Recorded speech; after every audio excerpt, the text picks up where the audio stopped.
Oh, sorry, guys. Stretching. Good evening, ladies and gentlemen. Welcome to Monkey in the Morning. I'm your host, the Ranting Monkey. Hope you're having a wonderful Tuesday. I think is, but I should actually start checking the day when I say that. Yeah, have a wonderful Tuesday. How you guys doing today? I'm all right. I'm tired. I'm excessively tired. Went to my retina specialist today, and I'm not gonna lie to you guys. I had trouble sleeping last night. Just worried about what this guy's gonna say. Like, no, we're gonna have to take your eyeball out. And the truth is, he didn't say much. I have to go see. I went and saw an ophthalmologist. Go see a special eye doctor. Not just somebody who's going to see if you need glasses. I see somebody who actually knows what the hell they're talking about. And they say you got to go to a retina specialist. I'm like, oh. So I go to the retina specialist, and his answer was, you need to go to an optical nerve specialist. So now I have another appointment coming up sometime in the next 2 weeks. Is what it is. He did give me some kind of startling information that part of the problem, at least part of the problem, may be because of an over-the-counter medication that my doctor told me to take. I had no idea about this. He goes, "Hey, do you take any steroids?" Like, no. He goes, any over-the-counter medicine that has steroids? I'm like, no. And then he starts naming some of them off, and he says a word that made me go, huh?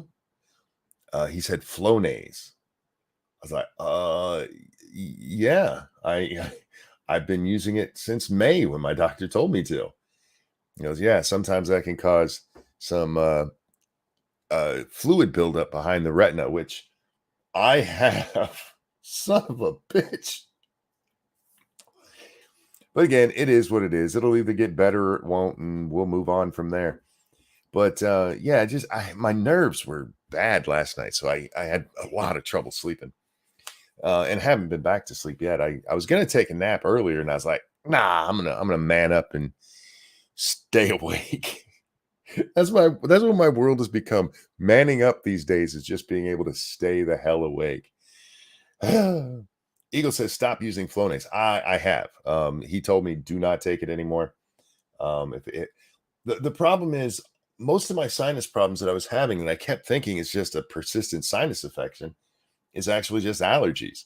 So that's why she said, "Hey, get this, and it'll take care of it." And for the most part, it has, except for when we've had drastic weather changes. I haven't had much of a problem with it since I started using that. So it's like, well, you can't breathe, or you got to go blind in the night. Take your pick. Anyhow, so your eye will clear up now. Maybe there is still some optical nerve stuff that they need to take a look at. There's some blood vessels that are causing issues in there too. So it's not just that. He just said that could be a contributing factor. You know how pissed off I'll be if I go blind because I use Flonase? Son of a bitch. Son of a bitch. Anyhow, guys, we got a lot to talk about tonight. Well, okay. I have a lot to talk about. You guys, I don't know how much you have to talk about.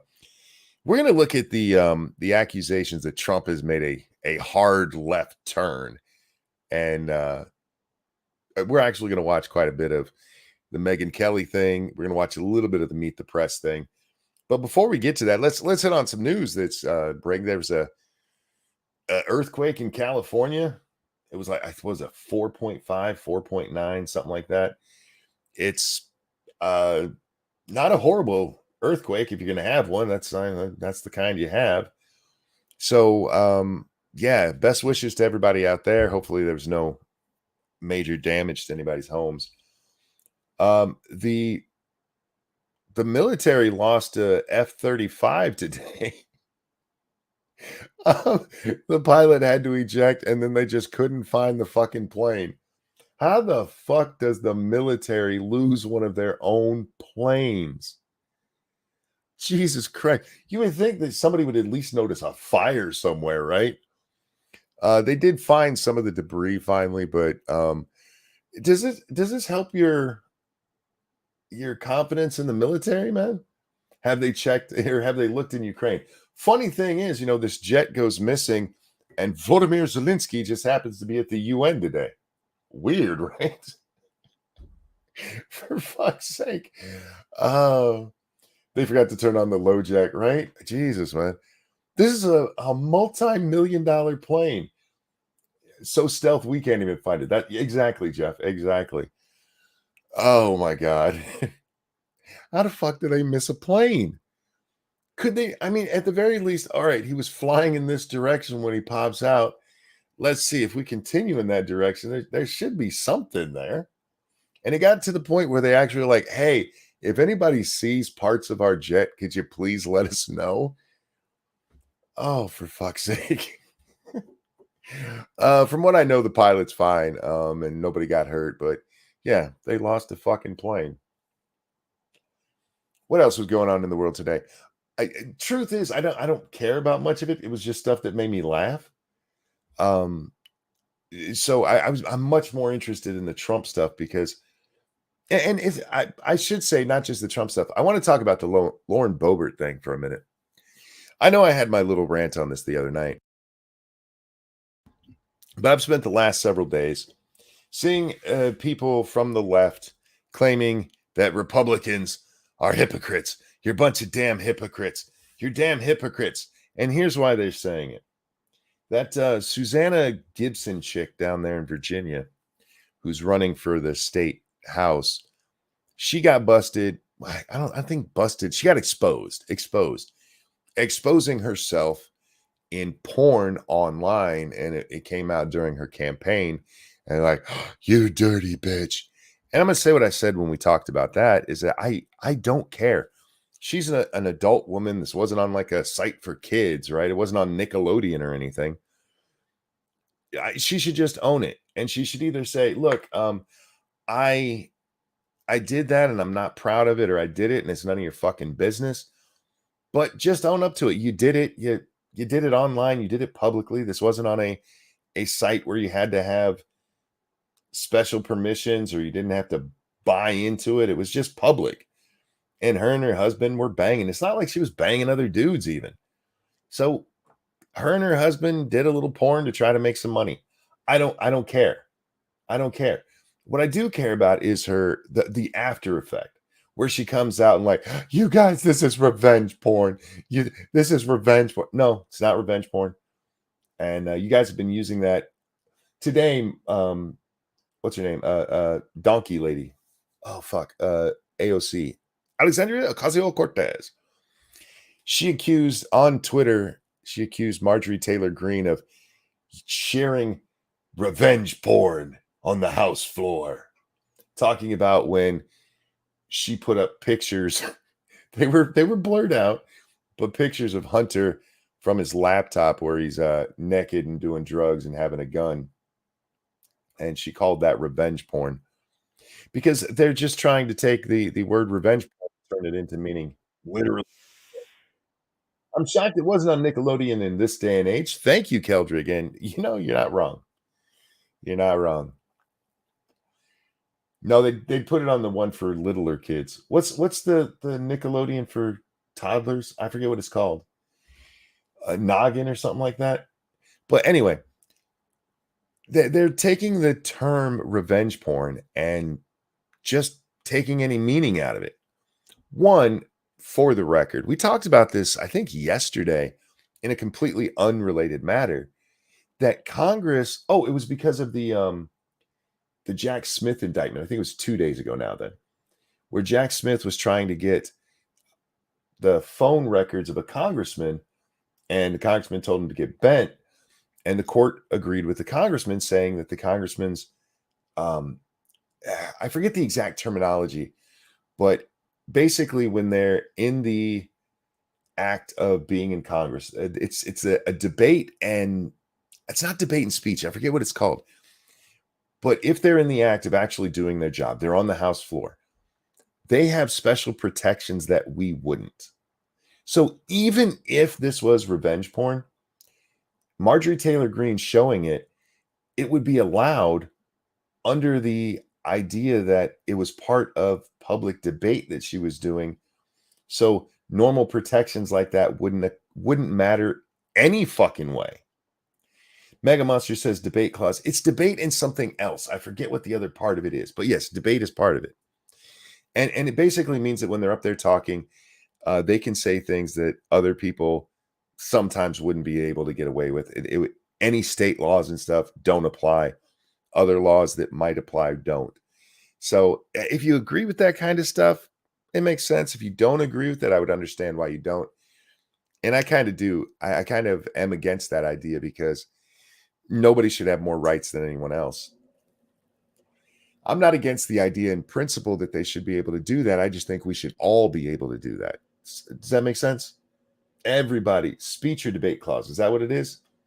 Thank you so much. I just think we should all have that right? So anyway, the whole idea that it was revenge porn is asinine to begin with, whether we're talking about Susan Gibson or we're talking about Hunter Biden. It's not revenge porn. Shut the fuck up. You guys are just mad that this stuff came out. And in the case of Susan Gibson, she should just own it. I did porn with my husband. Fuck off. It's none of your fucking business. Why are you watching it? You know what I mean? That's what I would. Oh, why are you watching it? Why are you watching it? Turn it back around on him. She's an adult woman. He's an adult man. They're married. You can try to use it to say, she's like some kind of dirty bitch who doesn't deserve to be in that position. And that's fine if that's what you want to say. But there's nothing technically wrong with her doing it. So fuck off. But they're trying to use that. The left is trying to use that to say that the Republicans are hypocrites. They're fucking hypocrites, you see, because they went after Susanna Gibson.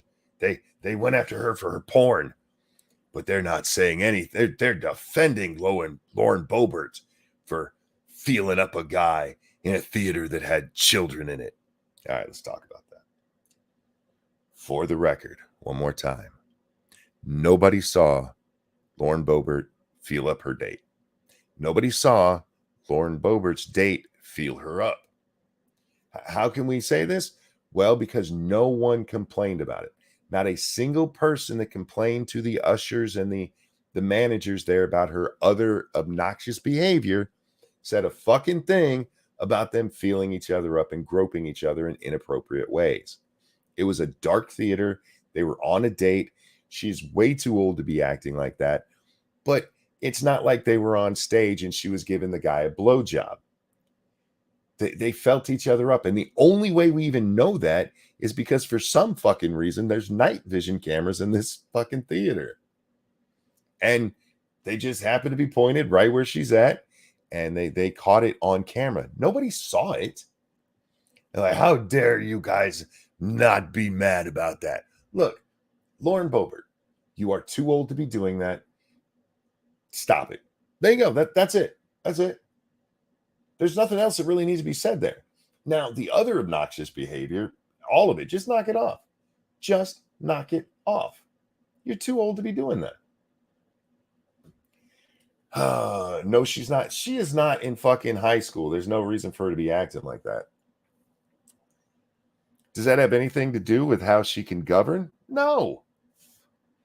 She was on a date and she was probably a little tipsy, if we're being honest. And she was being a jackass. And she was horny. So, fuck it. She's the one thing I saw is, she's still married. I actually saw some conservatives. She's still married. How can you be on her side? She's getting divorced. She's only still married because it takes a while. For fuck's sake, it's like they went to go get the church fucking elders. Fuck off, God. It's hypocrisy. No, it's not. Stop using words you don't understand. One was actually getting plowed publicly, having sexual intercourse publicly for money. The other one felt up her date. Those are two entirely different things. God damn, man. Oh my God. So, ladies and gentlemen, that leads us to Trump. Now, I think we're not gonna watch all of we'll probably not watch all of either of them because with my need to pause every 2 seconds, it would take us days to get through this. But we're gonna watch the Meet the Press part because this is the part Donald Trump has gotten the most shit about, and it's about abortion. So I don't know why anybody's surprised. I really don't. It's not like this isn't something he hasn't said before. He's absolutely said it before. But Republicans are pissed off because Donald Trump isn't hard line. We're going to get rid of all abortions. And we'll watch it so we can go over it. And you guys can judge for yourself what he actually says there. The other one is the Megyn Kelly interview, and we're going to watch that. And here's why, because I haven't watched it yet. We're going to do something that I don't do very often. And I don't like to do it most of the time. Normally, if we watch a video on here, I've already seen it. I've seen it many times. Usually I've gone through bits and pieces to make sure I heard parts of it correctly. Also, a lot of times when you're watching something, the full context doesn't come out in the beginning. So they'll say something and you're like, oh, did they just say that? But then they follow it up with something that changes the meaning. You know what I mean? And in that regard, it makes it kind of difficult to give good commentary.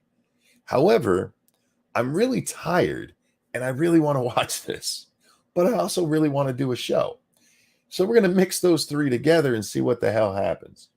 There was a part in the Megyn Kelly one, and again, I don't know if we'll get to this or not because it's like, how long is that fucking interview?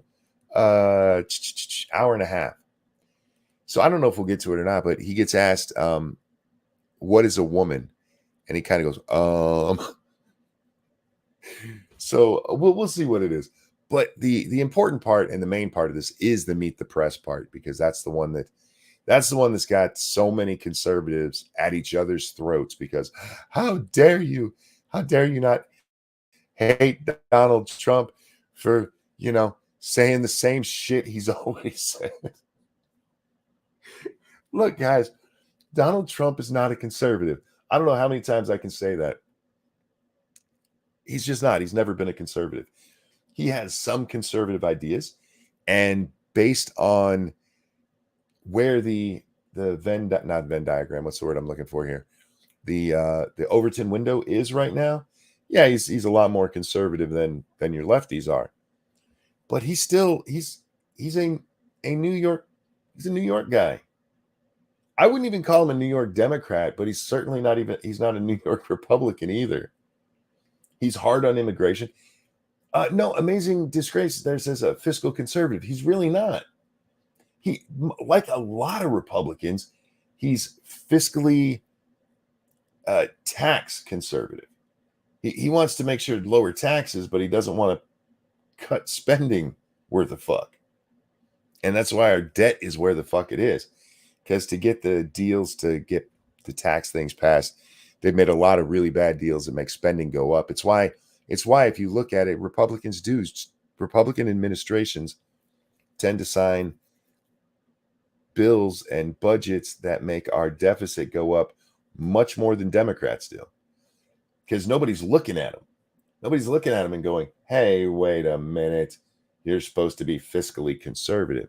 And so all they ever do, their fiscal conservability comes down to, yeah, we'll cut taxes. A fiscal conservative is Rand Paul. This guy's like, we don't have money for this. We shouldn't do this. We should cut this. That's a fiscal conservative. Just lowering taxes is not.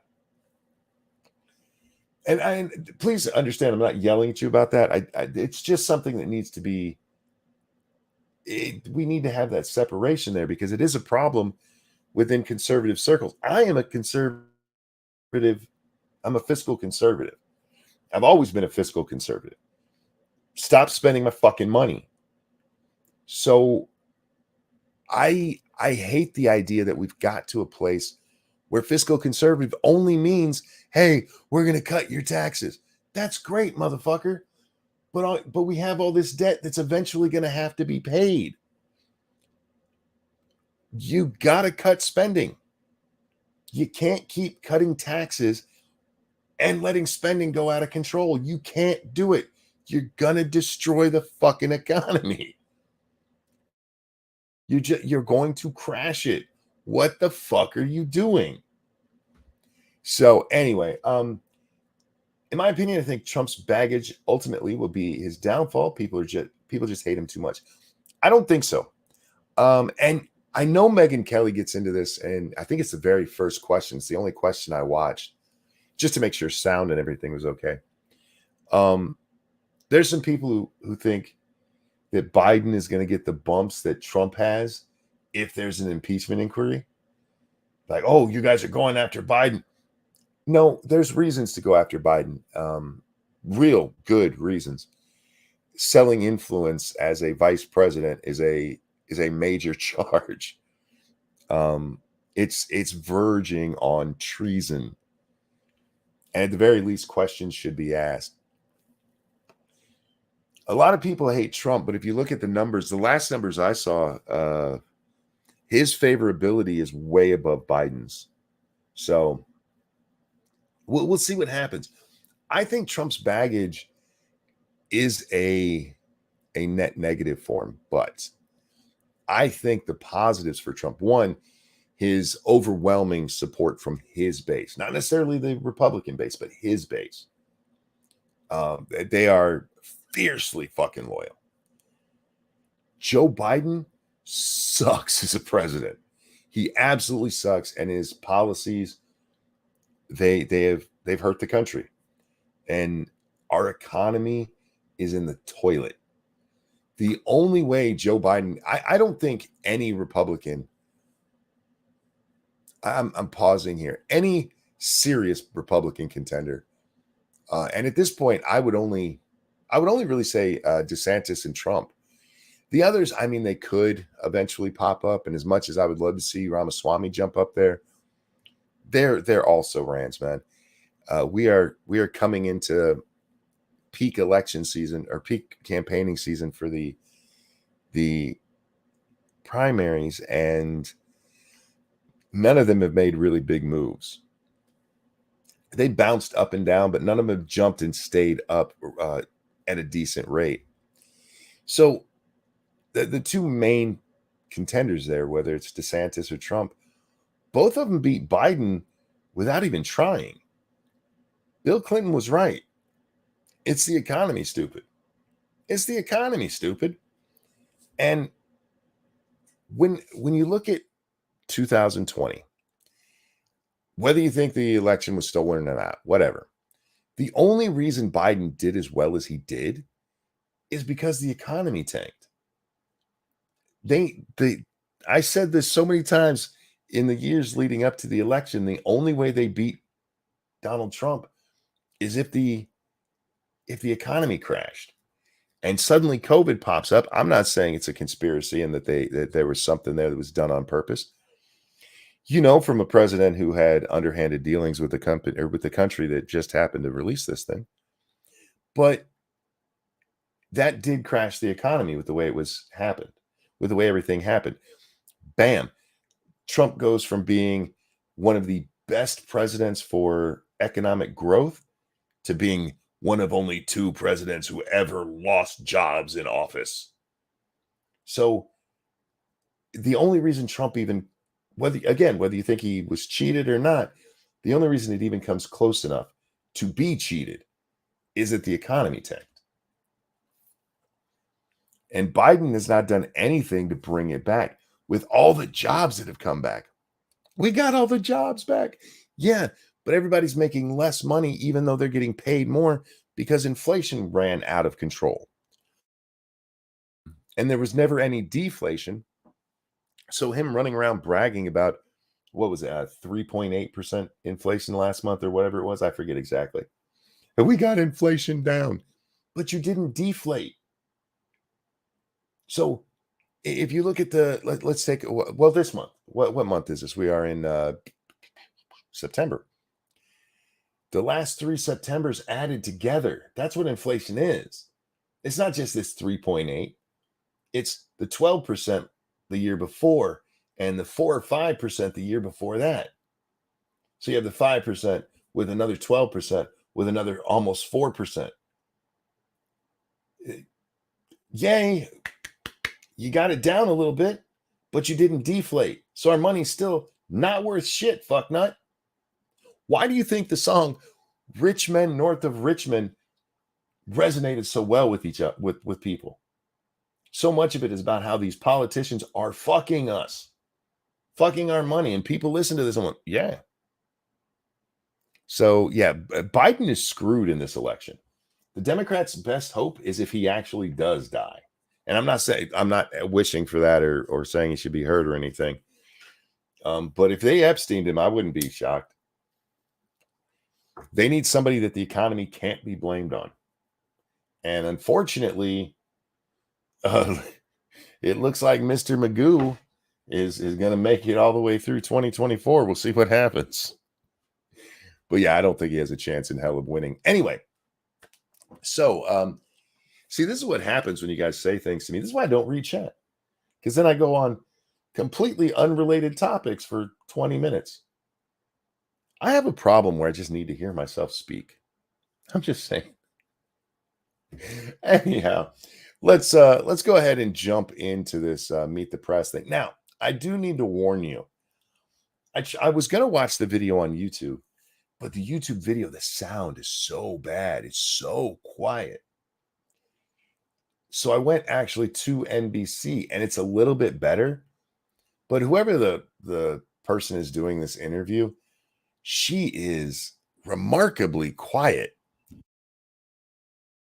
If I think it necessary, I will repeat any part of it. You aren't scribed with a schedule to keep. That is fair. I do not have a any kind of schedule or any kind of fuck. I knew the word there for a minute. We don't have a format, is what I'm getting at. I was trying to make it sound a lot smarter than that. It's a lesson to you kids. Don't try to sound smarter than you are. Anyway, so this is already partway in, what, 23 minutes, I think that said. A lot has been talked about after. A lot is talked about, a lot's been talked for. A lot will be talked about after. We're not going to watch all of it. The only part that I want to see, the only part that I care about this for this discussion is the sorry, I just saw in chat, you see Matt and Blonde gave The Hunt for Red October a 2 out of 5. How much of that was based on the fact Alec Baldwin was in it? Just curious. And no, I didn't see it. I completely lost my other thought. See, this is why I don't read chat. Hey, Kiever Dan, how you doing? By the way, hi Nuts, thank you so much for dropping the link, sweetie. Guys, we are brought to you by you. Hit the like button. When I say we, I mean me, because Jack's not here. But hit the like button. Please share it with your friends. Comment in chat. That is a big help to creators, is just you guys commenting, whether it's after the show or in the live chat. Holy shit. I promise you I'm not doing this for sympathy. Just really bad pain in the center of my chest. It's not my chest. Sorry, my diaphragm. It's lower than my heart. Nobody worry. It's just muscles that I was using this weekend that I haven't used in years. Give me money. No, I'm just kidding.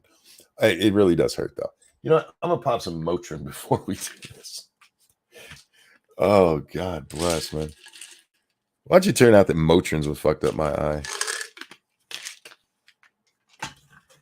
This is my Motrin, right? I don't want to repeat of the other day. Okay.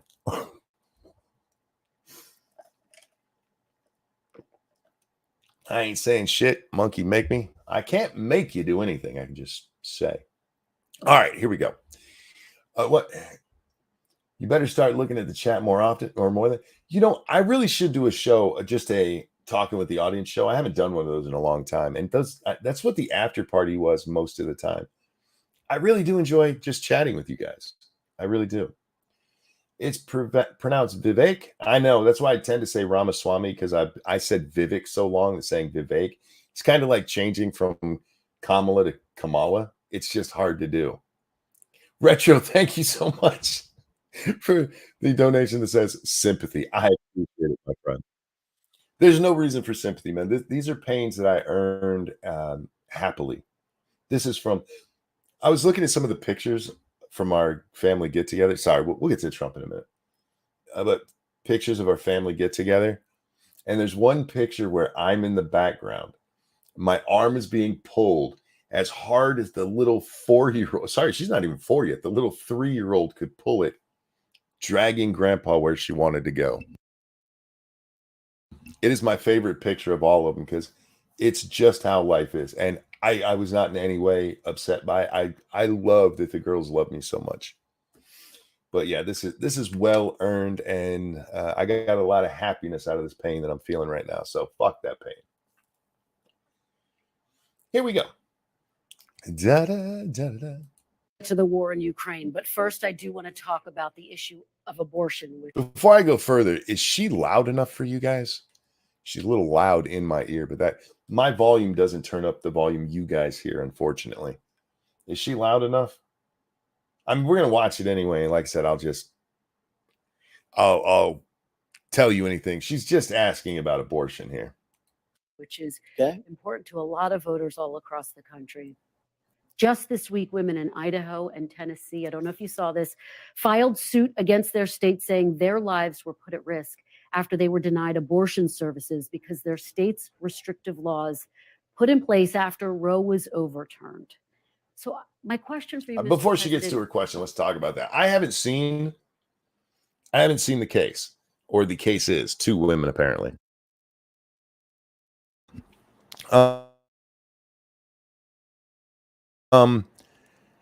As far as I know, there are no states that deny health services for the life of the mother, because the whole notion of the life of the mother, them throwing that in there in abortion debates, it comes down to the wording that's used. It's medical terminology. And if there was a doctor out there that would not perform the necessary, we're not talking about an abortion because, oh my God, I have a date next week and I can't be pregnant for that. We're not talking about that. We're talking about actually saving a life. And as far as I know, there's not a single state that has outlawed medical treatment. Not one. So you're talking about elective bullshit. So stop it. You put my life at risk. Shut the fuck up. For real. Why do they always have to be so hyperbolic? Seriously. These are people, when it comes to calling a baby, get very technical about it. No, that's not even a baby. That's a clump of cells. That's a fetus. That's a zygote. There's no baby there. By the way, when my sister was pregnant with her baby, I'm sorry, what? But they get very, when it comes time to defend their bullshit, oh boy, do they have the most watered down language possible. But when it comes to them wanting to be able to kill a baby, whoo, doggy, you're trying to kill women. You're murdering. It's a genocide of the women, folk. Thank you, Frosted Glass. Can you get better soon? Just so when I make an argument, I don't have to say I heard it from a monkey who went blind from abusing steroids. I was not abusing them. I was using them as medically prescribed. I use one spray in each nostril once a day, as my doctor told me to. Cut off that abusing part, you little bastard. All right. So anyway, this lady is asking a bullshit question. This is a loaded question from the beginning. She doesn't go into the details of the case, and maybe Trump knows it, but just because somebody sues doesn't mean shit. People sue all the time for stupid reasons, and they get thrown out of court all the fucking time. Just this week, 2 women, fuck off. All right, but I'm gonna let the she is I feel like she is so condescending through this whole thing. It's annoying to me. Anyhow, how is it acceptable in America that women's lives are at risk? Doctors are being forced. Women's lives aren't at risk. Shut the fuck up. That is a fucking lie. That is such a loaded fucking question. How's it acceptable that women's lives are in danger? They're in danger. From what? Tell me the medical treatment that a person was denied that was medically necessary. Oh no, they're not going to stop ectopic pregnancies anymore. Where's that outlawed anywhere? There was one place where the language needed to be changed. And you know what they did? They changed the language. That's right. I'm going Joe Biden on you. I'm whispering to you tonight. I've been whispering to you longer than Joe Biden's been somebody we talked about regularly. So fuck him. He needs to stop stealing my shit. What is he, Steven Crowder? Forced to turn away patients in need or risk breaking the law. Ready? A little bit of a long answer. I hope you have time. I hope you have time. Okay. I'm here for as long as you have. Roe v. Wade. For 52 years, people, including Democrats, wanted to go back to states so that states could make the right. For the record, Roe was like 29 years. I don't know where he gets 52, but wasn't it only 49 years? Anyway. Roe v. Wade, I did something that nobody thought was possible, and Roe v. Wade was terminated, was put back to the states. Now, people, pro-lifers, have the right to negotiate for the first time. They had no rights at all. No matter what you think of Trump, if you are pro-life, he's the reason that we have this, because we got the conservative justices who can actually read the fucking Constitution. And they said, this right that you guys made out of thin air doesn't fucking exist. It does not exist. So, this is a state issue. You know what they pointed? You know what that means? They upheld the 10th Amendment. If it's not a power granted to the federal government, it goes to the state. And there's been an argument many of us made, and Trump's right here.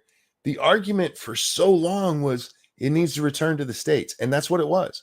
Return it to the states. That's where it belongs. If California wants to murder all their babies and New York wants to keep killing black kids, that's fuck it. I don't agree with it. And I will fight against abortion because I think it's fucking abhorrent. But the whole idea is it belongs to the states. So there's a lot of people who looked at this, and now they want Congress to get involved. And technically, Congress could get involved because of a very, very bad reading of the Constitution. One of the things in the Constitution is when they're listing the powers of the legislature, it says that they have the right to regulate interstate commerce. And since you can go across a border to have an abortion, you can say you're in Texas, you can go over to Louisiana and get yourself a nice vacuum, get a little hoovering done. You traveled across states, so there you go, interstate commerce. I don't like that. I think that is a horrific reading of the Constitution. I do think this should be a state issue. If this was a state issue and was left that way, very few states would have ever approved abortion. But we have spent the last 50 years telling people it is a right. It is a right to kill that baby. I'm sorry, that clump of cells. You have a right to take a Dyson and just shove it up a cooter and pull out that clump of cells. It's her body. So we've been told for 50 fucking years as people were allowed to do it. So taking that back, it's going to be a long time till people come back to their senses on what that really means. If they ever do, to be honest with you. Once that floodgate's opened, I don't know how you close it. So what you'll probably have is a mishmash of states where, it's illegal in some as much as it can be. And by as much as it can be, life of the mother, of course. Because technically, they sucked out the baby. Because it was going to kill mom and the baby. But it's supposed to be a state issue. I'm sorry. And you don't have to like that. You can still argue against it and think it's wrong. But your main goal is to get your state to be that way. And hopefully other states follow along and by all means argue for it. But it's not a federal issue and it shouldn't be. It just shouldn't be. Anyhow. Sorry. I get wordy. Because the radical people on this are really the people, the Democrats, that say after 5 months, 6 months, 7 months, 8 months, 9 months, and even after birth, you're allowed to Mr. President, terminate the Democrats baby. aren't saying that. I just have Liar. Democrats aren't saying that. Yeah, they are. Yeah, they are. You guys just won't cover it. You guys won't. You hide that shit. It was amazing how when Ralph Northam got busted with that, and within a couple of months, in the same state down there in Virginia, you had their Virginia Assemblywoman come up there and say that a woman could have an abortion up to the time of birth for the mental health of the mother. The mental health of the mother. Not a physical element that she was going to die, but it's going to make her go crazy. Both of those things come out together, and suddenly there's this huge push against pro-life. Suddenly you start hearing stories about how bad the pro-lifers are being and how they want to put women in chains. They want them in the kitchen, chained to that stove, popping out babies as they're making you an apple pie. So this notion, nobody's saying that. Nobody's saying that to afterbirth. Ralph Northam literally said that if a baby was born that was supposed to be aborted, they would put the baby to the side as they decided what to do with it. What to do with it. Not, hey, let's get this baby some treatment and get it into a foster care system or into an adoptive family. We all know what deciding what to do with it meant. It meant keep it or kill it. After it had been born, they botched the abortion. The baby's alive. It's out. What do we do with it? Well, we know what you meant, jackass. Anyhow, nobody's saying it. You're a fucking liar. Gotta hate these people.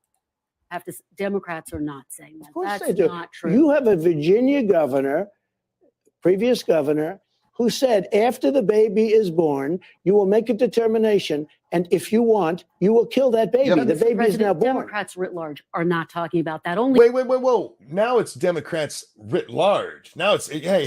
It's not all of them saying it. Well, how many does it have to be? How many does it have to be before you realize that what you're talking about leads to this shit? And tell me, seriously, lady, what is the moral difference? What's the moral difference? Oh, it can't live outside the womb on its own. Well, it would if you left it alone. If you didn't fucking kill it, it would. So what's the moral difference there? Why aren't you saying that? To me, it's the same thing as the gun argument, right? In the gun argument, anytime there's a shooting or something, we have to have all these new laws. Well, which one of them would have prevented what just happened? Well, none. But we need lower magazine sizes, and we got to get rid of those AR-15s, man. They're scary looking, and you got to have a background check, and you got to wait 6 months to be able to buy it. All right. It's not going to stop anything. We all know the ultimate goal is to get rid of guns, because if you guys were right, that would be the only way that it would work. As long as guns are still out there, it doesn't matter what limits you put on them, because criminals aren't going to give a shit. The only way to stop the gun violence would be to get rid of them using your logic. Not my logic, their logic. Because all of their solutions fail to stop the things that they want to implement the solutions for. The only thing that would do it is getting rid of them all. That's it. They're such lying bullshit artists. They want to, it's kind of like Hunter Avallone and his, we need to destigmatize pedophilia. No, I'm not for him. I'm not for pedophilia. I want, no, don't say that. Well, what's the difference? You're trying to normalize it. That's literally what destigmatize means. So what's the moral difference from accepting it and destigmatizing it? Oh, no, because I'm not for it. Kind of sounds like you are. You're just too pussyfied to say it. And that's what it boils down to. It's all bullshit softness. They soften up what they really fucking mean so that they can sell it. Because if they said what they really mean, people would vomit. If they just came out and said, yeah, you should be able to kill that baby up to 6 months after, which, by the way, has been argued for. It wasn't writ large, but it has been argued for that you could kill your baby up to 6 months after. Fucking losers. Anyhow, let's get back to these guys. Only 1% of late-term abortions happen, and always in the state of They are crisis. the radical people. Only 1% of abortions. All right. How many abortions are there? And by the way, that number goes anywhere from 1 to 5, depending on who's talking. 1 to 5% of these abortions. If it was only 1% of abortions, it's more than 4,000 a year. 4,000. More than 10 a day. More than 10 a day. Hey, it's not much. It's nothing. Really? All right. Whatever, sweetheart. She is cute, though. Ever since Fox News came around, they've started putting cuter women on the news, and I do appreciate that. People, because nobody wants to see abortion after 5 months and 6 months and 7 months. And now it gave people. Stop. I'm sorry, Trump, you're wrong there. He says nobody. Most people don't want to see abortion after the second trimester. Especially abortions of convenience, which is what we're really talking about here. Again, when it comes down to actual life of the mother, that's a medical thing. It's not abortion. They're just mixing that up to mix up the whole thing so people, oh my God, they want to kill women. No, bullshit. Fuck you. But there are plenty of people, Mr. President, who believe that you should be able to abort a child all the way up to birth. I mean, he mentions Northam. I don't remember if he ever says Northam's name, but as far as I remember, he doesn't bring up that assemblywoman. She was willing to kill babies literally up to the time of birth for mental health. So when you say nobody, I'm sorry, Mr. President, I wish it was that way. The problem is it's not. Does my voice sound funny to you guys? It sounds funny to me. I believe in pro-life. Look, just so you understand, it's pretty much 50-50. It's a 50-50 issue. Amazing.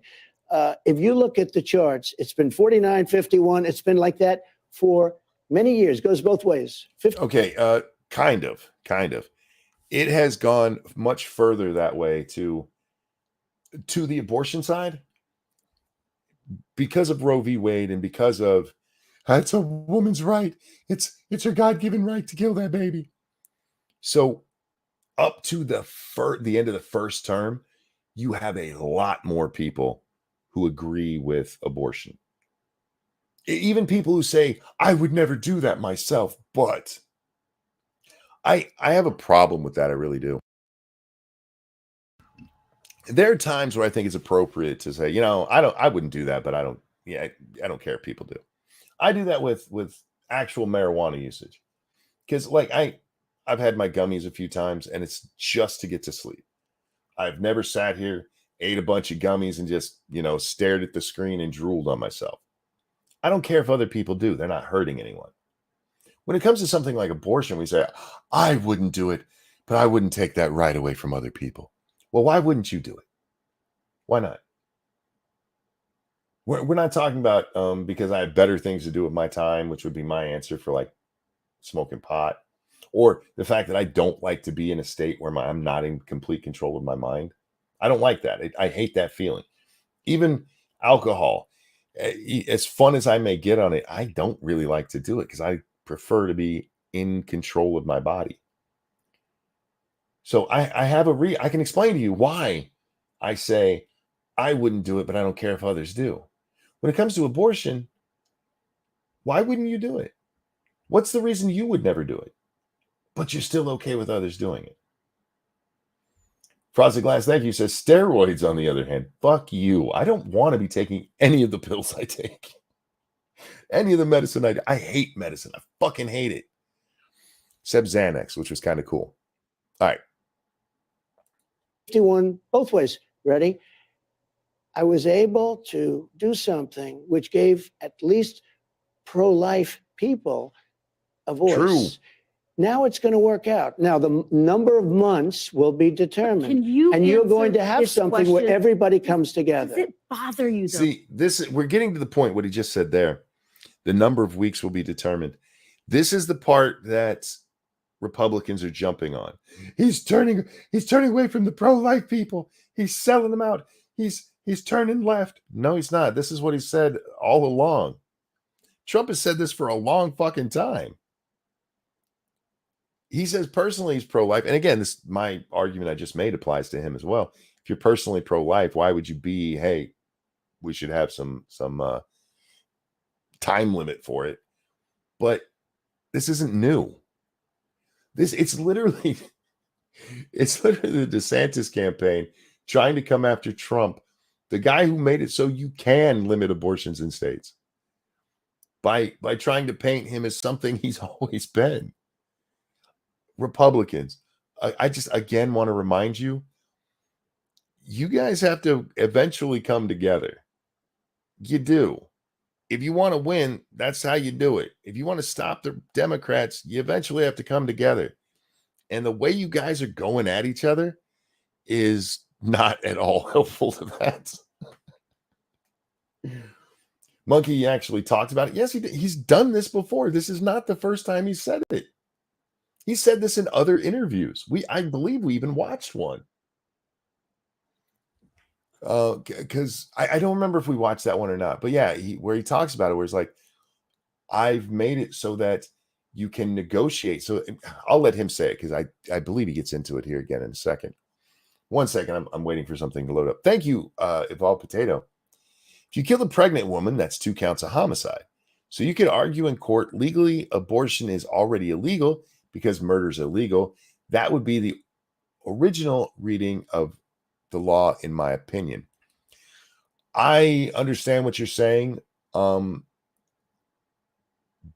for some reason, we've altered the law based on whether the mother wanted to keep the baby. If she wanted to keep the baby, then it's murder. If she didn't, then, well, I mean, it was no big deal. So that women say their lives are being put at risk. Do you feel you bear any responsibility? Because I'm sorry. I don't mean to laugh at this bitch, but oh God. Women are saying their lives are at risk. Yeah, because you idiots have told them for years and years and years that their life would be at risk if they didn't. You guys sold the fucking lie of the hanger abortions. You guys know that's bullshit, right? As much as we joke about it, the back alley hanger abortions, they weren't happening. It was bullshit. It was made up. You guys sold that shit forever. Longer than I've been alive, you guys were selling that fucking lie. And now you're telling women, hey, if you have a life-threatening, I wish I could think of one of I know ectopic pregnancy can do that. Ectopic, I forget how to say exactly. But I know that there are conditions where a mother could die because of child bearing. It's not illegal anywhere to get rid of that. Mm-mm. And it's a fucking lie. The reason they're all saying this is because you tell them to say it. Fuck. Oh my God. Mr. President, we've been spewing propaganda for 50 years and people repeat it. Do you bear any responsibility for that? Fuck you. For God's sake, fuck off. as you say, you are responsible. What's going to happen, this is an issue that's been going on for a long time, and it's a very polarizing issue. Because of what's been done, and because of the fact we brought it back to the states, we're going to have people come together on this issue. They're going to determine the time, because nobody wants to see 5, 6, 7, 8, 9 months. Nobody wants to see abortions when you have a baby in the womb. I said with Hillary Clinton, when we had the debate, I made a statement, rip the baby out of the womb in the 9th month. You're allowed to do that, and you shouldn't be allowed to do that. Again, no one and is again, arguing listen, for that. That's look, not a part of anyone's look, platform. Bullshit. See, just more propaganda. Repeat the lie enough, and eventually people will believe it. Who is it that said that? I don't know why I was just rubbing my mustache when I said that, or when I asked that. Repeat the lie enough, and they'll believe it. the Democrats are able to kill the baby after. Oh, wait a second. Let me talk to you. Stop it. Nobody wants Shut up. I heard a beep. That means Jack is here. My friend Jack, how you doing tonight? Hello. Apparently I'm the halftime show lately. I like it, man. You're the second half. You come in and pick me back up as I'm, winding down a little bit. I guess. Nah, in all honesty, it's better when you're here the whole time, but I'll take you whenever I can get you. Yeah, sorry. I kind of nodded off somewhere along the line. Dude, with your sleep lately, if you apologize for sleep, I'm going to start kicking you off the show. You sleep when you can, man. You have worse sleep than I do. So, yeah, it is never a problem that you were sleeping. I like that you're sleeping. As your friend, I'm glad you got sleep. Yeah, but I never get to sleep very long. Yeah, again, that's why I'm glad you get sleep. All right, Jack, we're watching the interview on Meet the Press where conservatives have decided that Trump turned on them because he said the same thing he's been saying for years. Yeah. So we're almost done with this part. I mean, it goes on longer than it needed to because she just keeps trying to badger him into, you're the reason women are going to die. God, I hate these fucking people. Oh, they're so stupid. But then after that, I haven't watched the Megyn Kelly one, so I was going to just watch that on the show. So yeah, fair enough. We'll kick back and see what happens over there. But anyway, back to this dummy who she keeps repeating, but women are going to die. You fucking idiot. Democrats don't want that. So either. we're going to come together. I want to know what you want. I want to know what you're going to do if you're We are going to would come you sign together. federal legislation that would ban abortion at 15 weeks? No, let me just tell you what I do.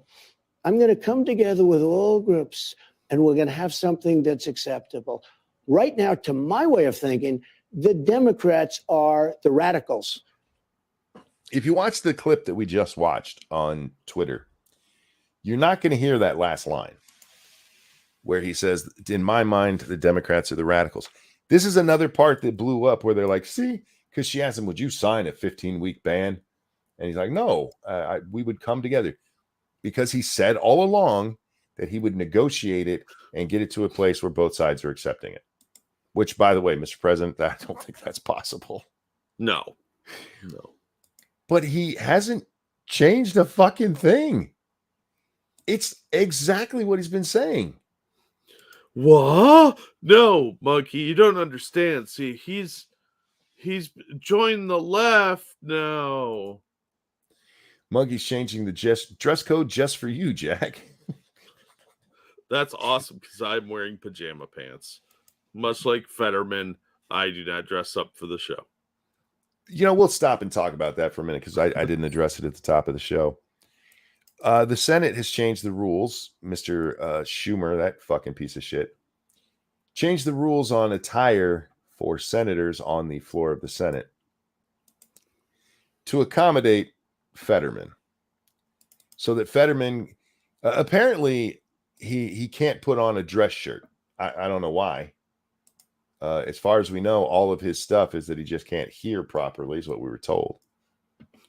But so that he can wear his shorts and his sweatshirt to work. Yeah, that's now his official dress is athletic shorts and a hoodie. If I were a Republican in the Senate, I would come in a Speedo. Oh, yeah, absolutely. I'd show up looking like the dude. Just put on your best pajama pants, your bathrobe, a dirty T-shirt, carrying a White Russian. I would come in dressed for pride. I'd have my cock out. Might as well. I'd come in on a bicycle with my cock out. Like, what? We don't have any dress code here. Standards. What? Fuck. Yeah, I would be dirty with this. I would make all of the Republicans get together. We're going to come up with a fucking dress code. Let's show how fucking silly this is. If this man cannot put on a suit, why are we allowing him to help make laws? For fuck's sake, man. No, standards. That's like some colonialist something or other. And the press is like, I don't understand why people are mad about this. Bullshit. You know goddamn good and well why. And you know damn good and well the only reason that you're okay with it is because it's being done for a Democrat. So fuck you. All right. Monkey's angry. I'm a little annoyed at this lady in this line of questioning because as mad as I am at the Republicans for trying to jump on this and blame Trump for something he's literally said the whole time, the setup in these questions is just fucking nonsense. She said just a little while ago, Jack, most people think that you're putting women's life in danger. Oh, sorry. She said some women think you're putting their lives in danger. Who's been telling them that their lives in danger? This has been a product of the press for 50 fucking years. They're like, our propaganda's worked. Why is that your fault? Our propaganda worked. How can we blame Trump? For fuck's sake, man. Because after 4 and 5 and 6 months, but you have to say this, after birth, you have New York State and other places that pass legislation where you're allowed to kill the baby after birth. Mr. President, I want to give voters who are going to be weighing in on this election a very clear sense of where you stand on I think this. they're all going to like me. I think both sides are going to like me. Let Mr. President. They're not, sir. I like him. I think he's hilarious. I think he's hilarious too. I love his confidence. I really do. I think more people need to be like Trump when it comes to confidence. Oh, yeah. The problem in our country is the people who have confidence are the ones who shouldn't. Yeah, that's very, very true, sadly. The ones who actually have something to offer, they're usually timid. Hashtag not all, because I'm confident as fuck and I deserve it. But most of the people we see with confidence are just, wow, how did you get there? But when it comes to this, there's no way you're going to get the sides to agree. You're just not. Because one side doesn't see a problem with killing babies, which is what the problem the other side has. This actually is a moral issue, Jack. Yeah. So when you're, it's kind of like assisted suicide. I'm trying to think if there's another one, but where you're actually talking about the death of people. Yes, babies are people. I don't know if y'all knew that. What? I know, right? Excuse me, sir. A clump of cells cannot be people. Fair enough. Fair enough. It's a group of people. Oh, real quick. Thank you, Keldrick. With all due respect, Mr. President, the Democrats are going to hate you regardless. 100%. Yeah, you're absolutely right on that. Thank you, Evolved Potato. So did she want to interview Trump, not to actually interview him, but to berate him in trying to get a gotcha clip because that doesn't work on Trump? It's always about the gotcha clips. That they all want to berate him because they're a bunch of lefty shitbags. And sorry, I'm popping my knuckles. I'm annoyed. This goes on the whole interview. The whole interview is like this, where she's just, why do you suck, sir? That should have just been her only question. Why do you suck, sir? But then you don't get the clips, right? Yeah. To happen is you're going to have to listen. You're asking me a question.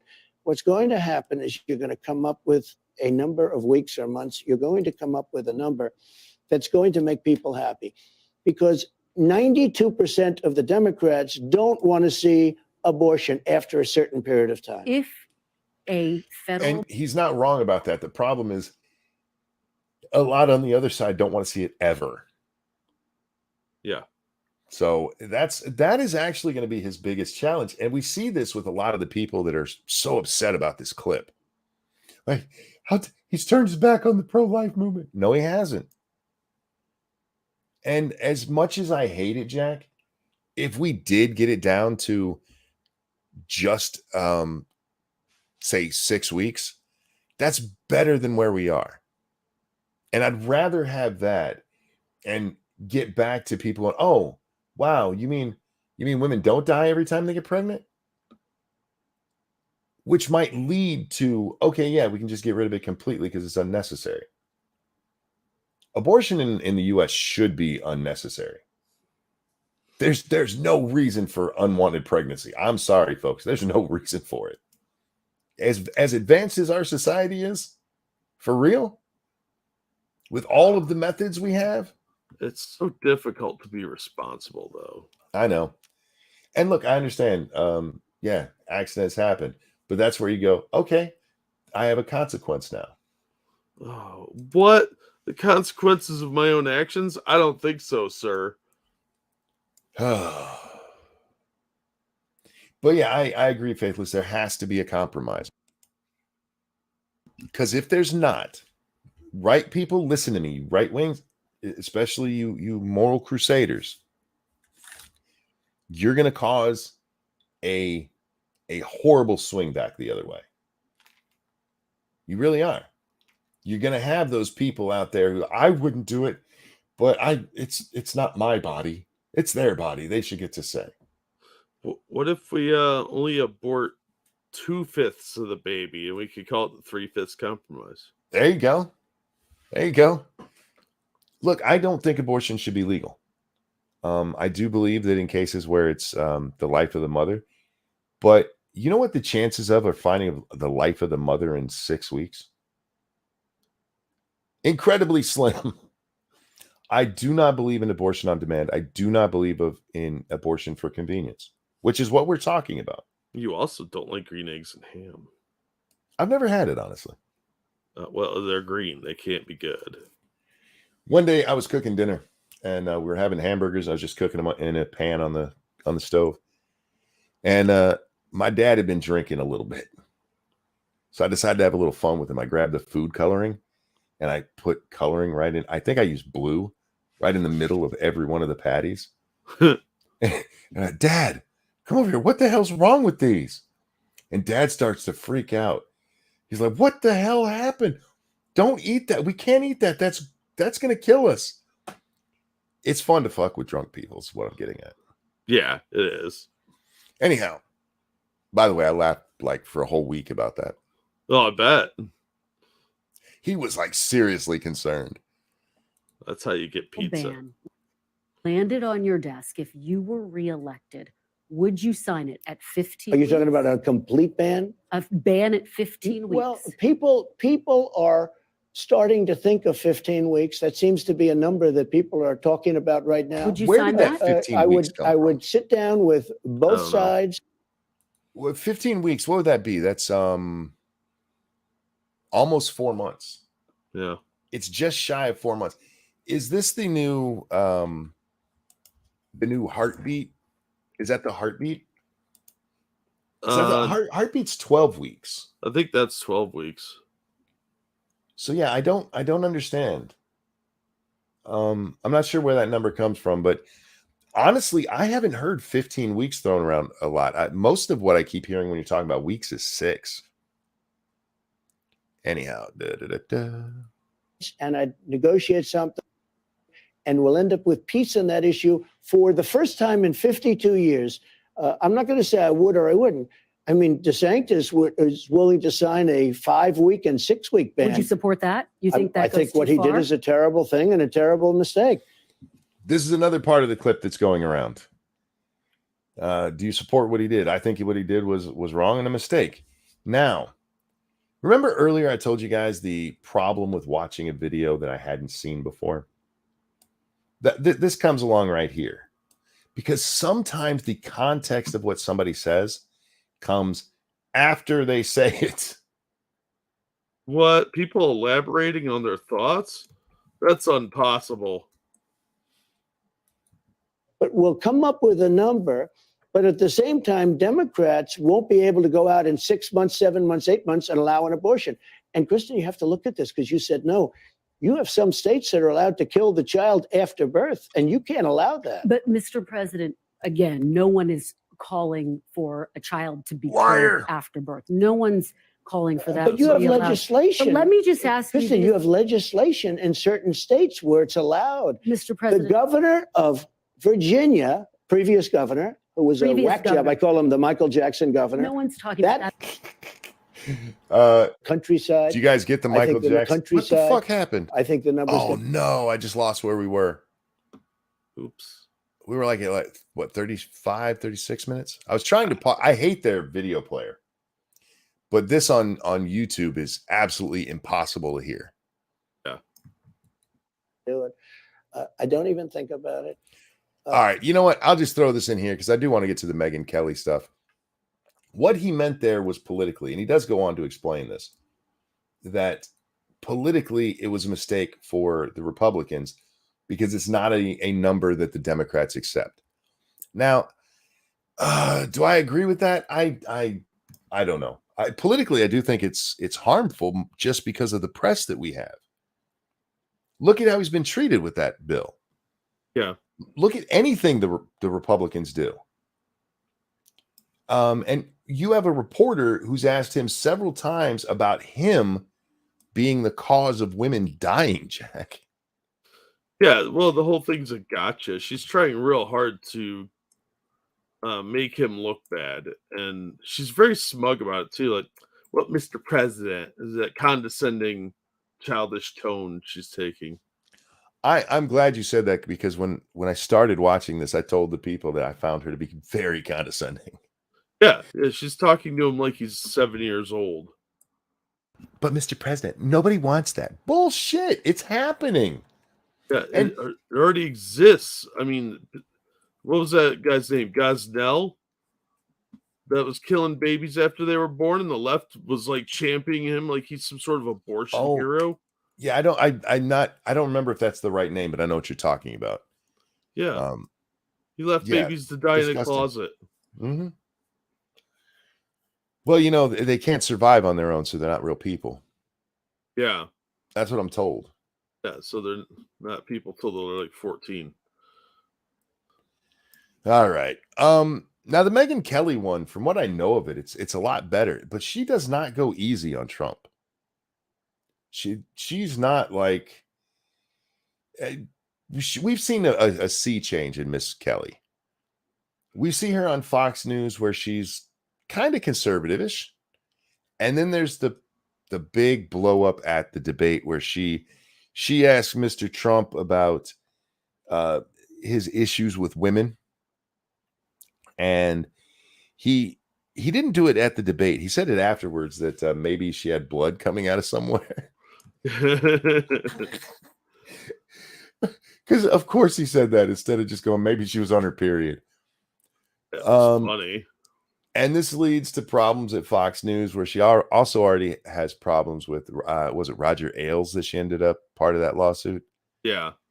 And so she ends up leaving there and going to NBC where she takes kind of a pretty sharp turn to the left. Yeah. Until she asked an innocent question. Yeah, she had the wrong ideas and kind of bit her in the ass. She came out and asked, why can't a child wear black makeup if they're dressed up as a black character? And like, oh my God, you support black faith. That's not at all what she was supporting. She was talking about kids that idolize like sports heroes and stuff like that. Yeah. Somebody who wanted to dress up as T'Challa. Yeah. And actually look like. Why is it bad for little white kids to idolize black people? Do you guys even get how fucking retarded that is? We're not talking about blackface. Yeah, they're not doing a minstrel show singing Exactly. Mammy. Blackface is a very specific thing that once again they've just fucking watered down, so it means anybody anywhere wearing dark makeup. That is not blackface. as much as it's fun to laugh at Ralph Northam and Trudeau. Castro up there in Canada, Yeah. what they were doing wasn't blackface. It wasn't. It was costume. Okay, maybe Northam was. Yeah, Northam probably intended to be a racist, but Yeah, we don't know the context of it other than the picture, and there's the guy standing next to him is in a Klan outfit, so maybe. yeah, kind of hard to tell, but I'm willing to bet the intentions were not that wholesome. No, yeah, fair enough. But all she asks is, why can't a kid who's dressing up as a black person or black character have black makeup on? And like, you fucking bitch. And she comes out with this. Did you ever see the apology for that? Yeah, it was ludicrous. It's so fucking pathetic. She's like damn near in tears. I'm so sorry. Just begging to keep her job. But she had behind the scenes stuff going on too. And they're like, let's cut this bitch loose. Yeah. She made millions out of that, though, because she had a pretty sweet contract. She did. And she goes away for a little while and she comes back with a little bit of a new perspective because of the whole cancel thing that happened with her over that fucking question. I think that's what she was really upset about, was how she was treated by the cancel culture. I don't think she believed it was real until it bit her in the ass. Yeah. And there's a lot of people like that we see them, even if they don't become full-on conservatives, people like Dave Rubin, who you can't describe as a conservative. He's not. But he got that treatment when he just had a little disagreement with the folks at TYT, and they just fucking strung him up. Fuck this guy. He's the most worst person ever.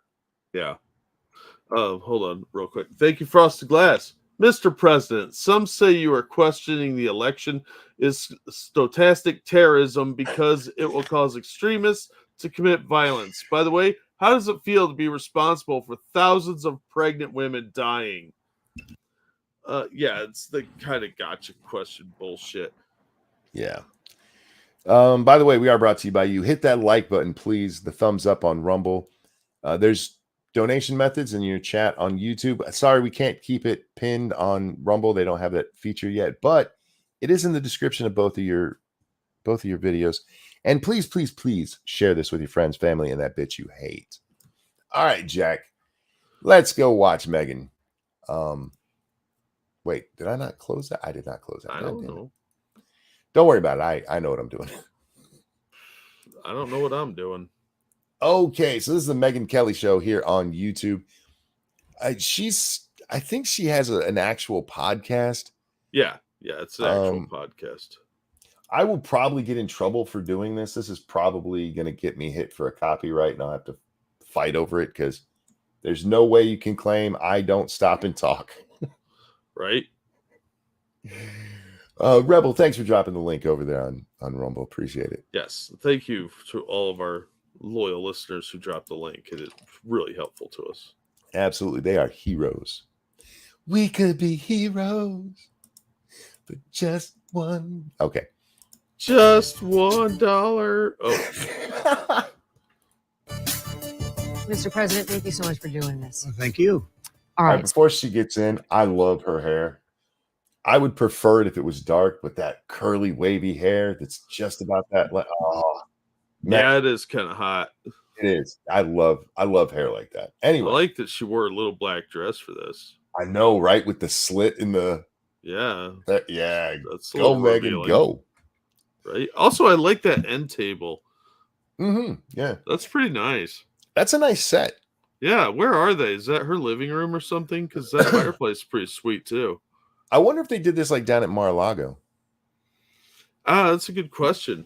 Because that place looks pretty fancy. But she's got a lot of money because she wrote that book and got millions of dollars out of that too. So not only did she have her book deal, she had that TV contract worth like $20 million. Plus her husband has a bunch of money. Yeah. So and good for her, man. She got screwed. She really did. Yeah. I hope we get that successful by failing. Me too. We need a $25 million contract first. Right. I will sell out for $25 million. Call me NBC. I'll come over there and say whatever the fuck you want me to for 25 mil. They get fired, you collect all the money, and laugh all the way to the bank. And then say what I really mean. All right, here we go. So let's start with the impeachment news. Yesterday, House Speaker Kevin McCarthy said that the House is going to begin an impeachment inquiry into President Biden. We need to stop and talk about that real quick. See, I told you they can never say I don't pause enough. The impeachment inquiry is something we haven't talked about on the show, but it's kind of funny because Democrats lost their goddamn minds. Because in a typical impeachment, the House will vote to have the inquiry. We're not even talking about the actual impeachment going through, but to start the investigation. And the whole House votes on it, and they're like, yes or no. And they didn't do that. McCarthy didn't do that here. And the Democrats got pissed. But you know where McCarthy got the idea? From their impeachment? Nancy Pelosi. Yeah. I believe it was the first impeachment. There was no vote. There was no House vote. It's Harry Reid syndrome. The Democrats break protocol, and then the Republicans follow suit, and what happens? You break protocol. You bastards. That's not how we do things. It's exactly how you did things. What the fuck are you talking about? Yeah, they never think it'll be used against them for some reason. Which is weird. They've been in politics a long time. They should know better. You would think so. You know what? The truth is they do know better, but they also know that the press is going to run their narrative, so it doesn't matter. Yeah, that's sadly true. I saw several headlines about that. The Democrats, they are so upset because they're not following protocol over there on the other side. Without mentioning that Pelosi did it too. Oh, why would they want to do that? It's our media is such bullshit propaganda, man. It is so sad. It'd make the Germans go, fuck, guys, calm down. Yeah, right. I know you were supportive of it. Some people believe this could do for him with Democrats what the indictments did for you with Republicans, rally support around him. Do you think there's any risk of that? No. No. Look, there is a little bit of a risk, and we saw this with Clinton, that if the public thinks an impeachment is unwarranted, then yes, it can cause the moderates to sway one side or the other. However, we're not talking about impeachment yet. We're talking about just investigating it.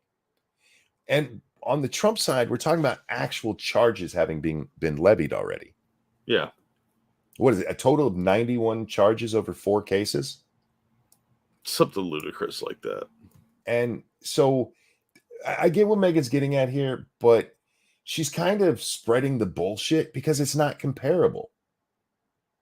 This would be like, to compare it, you'd have to be like, Jack Smith is looking into you. So if they look into Biden, do you think it would have the same effect? We didn't see the groundswell thing going on for Trump until after the charges started being filed. His base was already on his side. It was when people saw the charges filed, not the investigations, the charges. People saw how bullshit it was. Whereas there's actual questions here about what's going on with selling access to the vice president. Yes, and look, they spend a lot of money wasted investigating politicians all the time. Oftentimes it goes nowhere. And the American people don't really pay much attention. It's in the news, but nobody actually, it doesn't sway anybody except for the hardcore left or hardcore right. It's just a talking point for them. Yeah. It's when the charges come in that it can actually do something. Megyn, you should have interviewed me. I have a much better answer than he does. Look, he's a horrible president. Our country is going. Oh, fuck, I love Trump. He doesn't even couch it, man. Look, he's a horrible president. Right? Oh, fuck, I love this guy. Jack, would you wear that black dress for $25 million? Yeah. Yeah, I'd walk down the catwalk for $25 million with that thing on. I would look like a potato But hey, whatever. You give me that check. I have very little dignity left. So I make an ass of myself for free, man. yeah, we do it every night on here. I mean, come on, guys. Faithful says Trump is charged with tweeting, for fuck's sake. Yeah, exactly. Oh, for fuck's sake. All right, here we go. Yeah, that guy's name was Kermit Gosnell. Thank you, Hate Camel. The All right, abortionist. Oh, right. Okay. We'll go back just a little bit so we can get the rest because I cut him. I'm sorry. I forgot that's how he answered his. This is the only part I've watched, Jack, and I was just doing a sound check to make sure, and I forgot that that's how he answered the question. All right. There's any risk of that? Look, he's a horrible president. Our country is going to hell. Whether it's impeachment or not impeachment, this man is destroying our country at the border. He's destroying it economically. Inflation's way up now. You see what happened just today. That's up to them. If they want to do impeachment. Oh, wait. Did we have inflation numbers come out a couple of days ago? Probably. I'll have to look at that. I don't think anybody's talking about it because the numbers can't be good. Well, let's see. The last I heard was from last month, and it was only like 3.8, I think. See, what's inflation coming at? Oh, god damn it. Inflation August. 3.7. And up 3.2 up from it being 3.2 in July. There we go. That's still not good. It's not good, no. And again, we never had deflation to take care of the inflation that had already happened. So, Gracie Girl, thanks for subscribing. Did you just subscribe on Twitch? Where did you subscribe? All right, here we go. Or impeachment inquiry. I never had an inquiry. Nancy Pelosi, crazy Nancy, said, we're going to impeach him. They didn't do inquiries. They went out and they voted because they had the votes. And as usual, everybody votes, for the Democrats. It's a little bit easier. They didn't have Mitt Romneys of the world. And that's really nice because this motherfucker's just throwing shade everywhere. Yeah, a little cheap shot at Mitt Romney. Who could go wrong with that, though? Look, politically, I've never voted for this man, and I have big issues, especially like on the financial side of things. But just personality-wise, I fucking love this guy. Right? He makes for entertaining TV, no matter what he's doing. He does, and Mitt Romney's a shitbag. He really is. He came out the other day, and he's retiring from. Fuck you, Mitt, you piece of shit Democrat. Now he's not running today, as you know. He just announced. I think that's great for the Republican Party, for the country, and for Utah. But that's going to be up to them whether or not they want to do it. I have no idea whether they will or not. We do have a lot of other things, but it's quite important. And they did it to me. And had they not done it to me, I think, and nobody officially said this, but I think had they not done it to me, then I'm very popular in the, they like me and I like them, the Republican Party. Perhaps you wouldn't have it being done to them. Why does Trump do that with his hands? I don't know. It's kind of like Clinton's thumb thing, or Bob Dole with his pencil. Bob Dole's chair. I guess we all kind of have our idiosyncrasies. Yeah. But sometimes politicians just have the weirdest ones. It's probably, I know, like Clinton's, where he does that thing where he tucks his thumb into the crook of his and his little half fist. Yeah. That's something they teach you in like communication classes, so you're not pointing at people, because they tell you not to do that, but you have to do some kind of emphatic thing. Bob Dole's, I think, was to keep his arm from shooting straight up, if I remember correctly.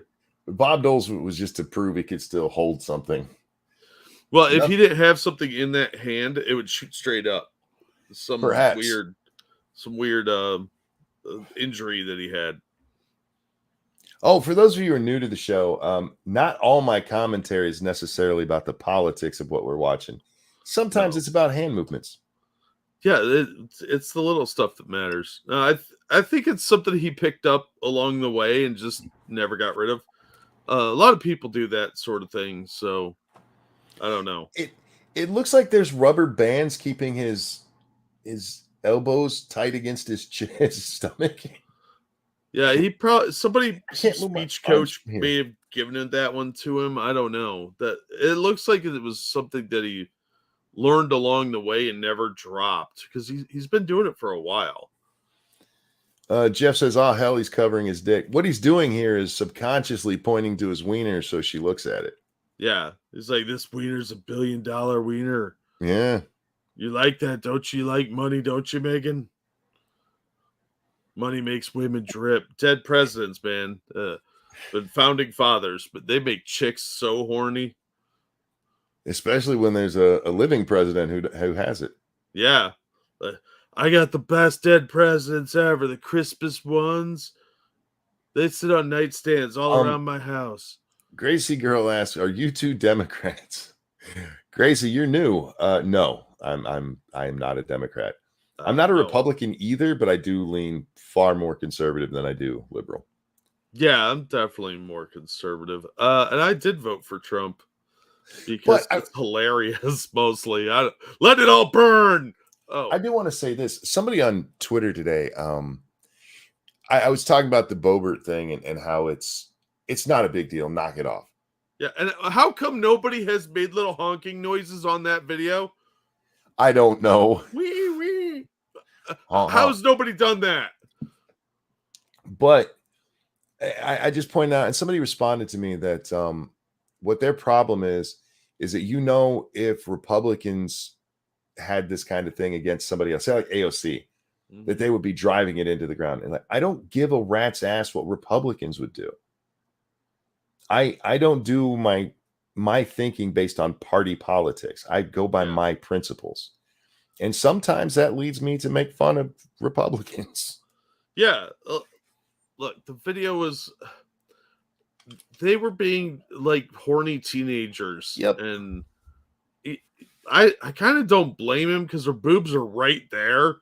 You know, like, it's dark in here. No one's looking. Woo-hoo. I finally got to see the video, and I'd read an article about it describing it. And it said that she grabbed his wiener, which, by the way, it doesn't much. It looks like she has her hand just going up his thigh. Yeah, it's like she's rubbing his thigh, which, ladies, men don't really care about that. That's you got weird. You're petting us. Stop. You need to go about 4 inches higher. Yeah, you're just dick teasing him, and that's rude. Women like their thigh rubbed way more than men do. Okay, stop. She said, or the article said that she grabbed his wiener, and then he grabbed her breast, and she aggressively grabbed his hand and held it there. If you've seen the video, she just kind of moves her hand up. She doesn't go, "Bro, I got you." Right? Got you, bitch. No, that's my hand now. It's never leaving my nipple. Aggressively. It actually used that word. Yeah. Well, I mean, remember that Dick Sandman was smirking aggressively. Oh, God damn it. All right. I forgot what the question was. I just wondered why would you go see a play about Beetlejuice? That seems really weird to me. And why does she know the words to where she could sing along? Yeah.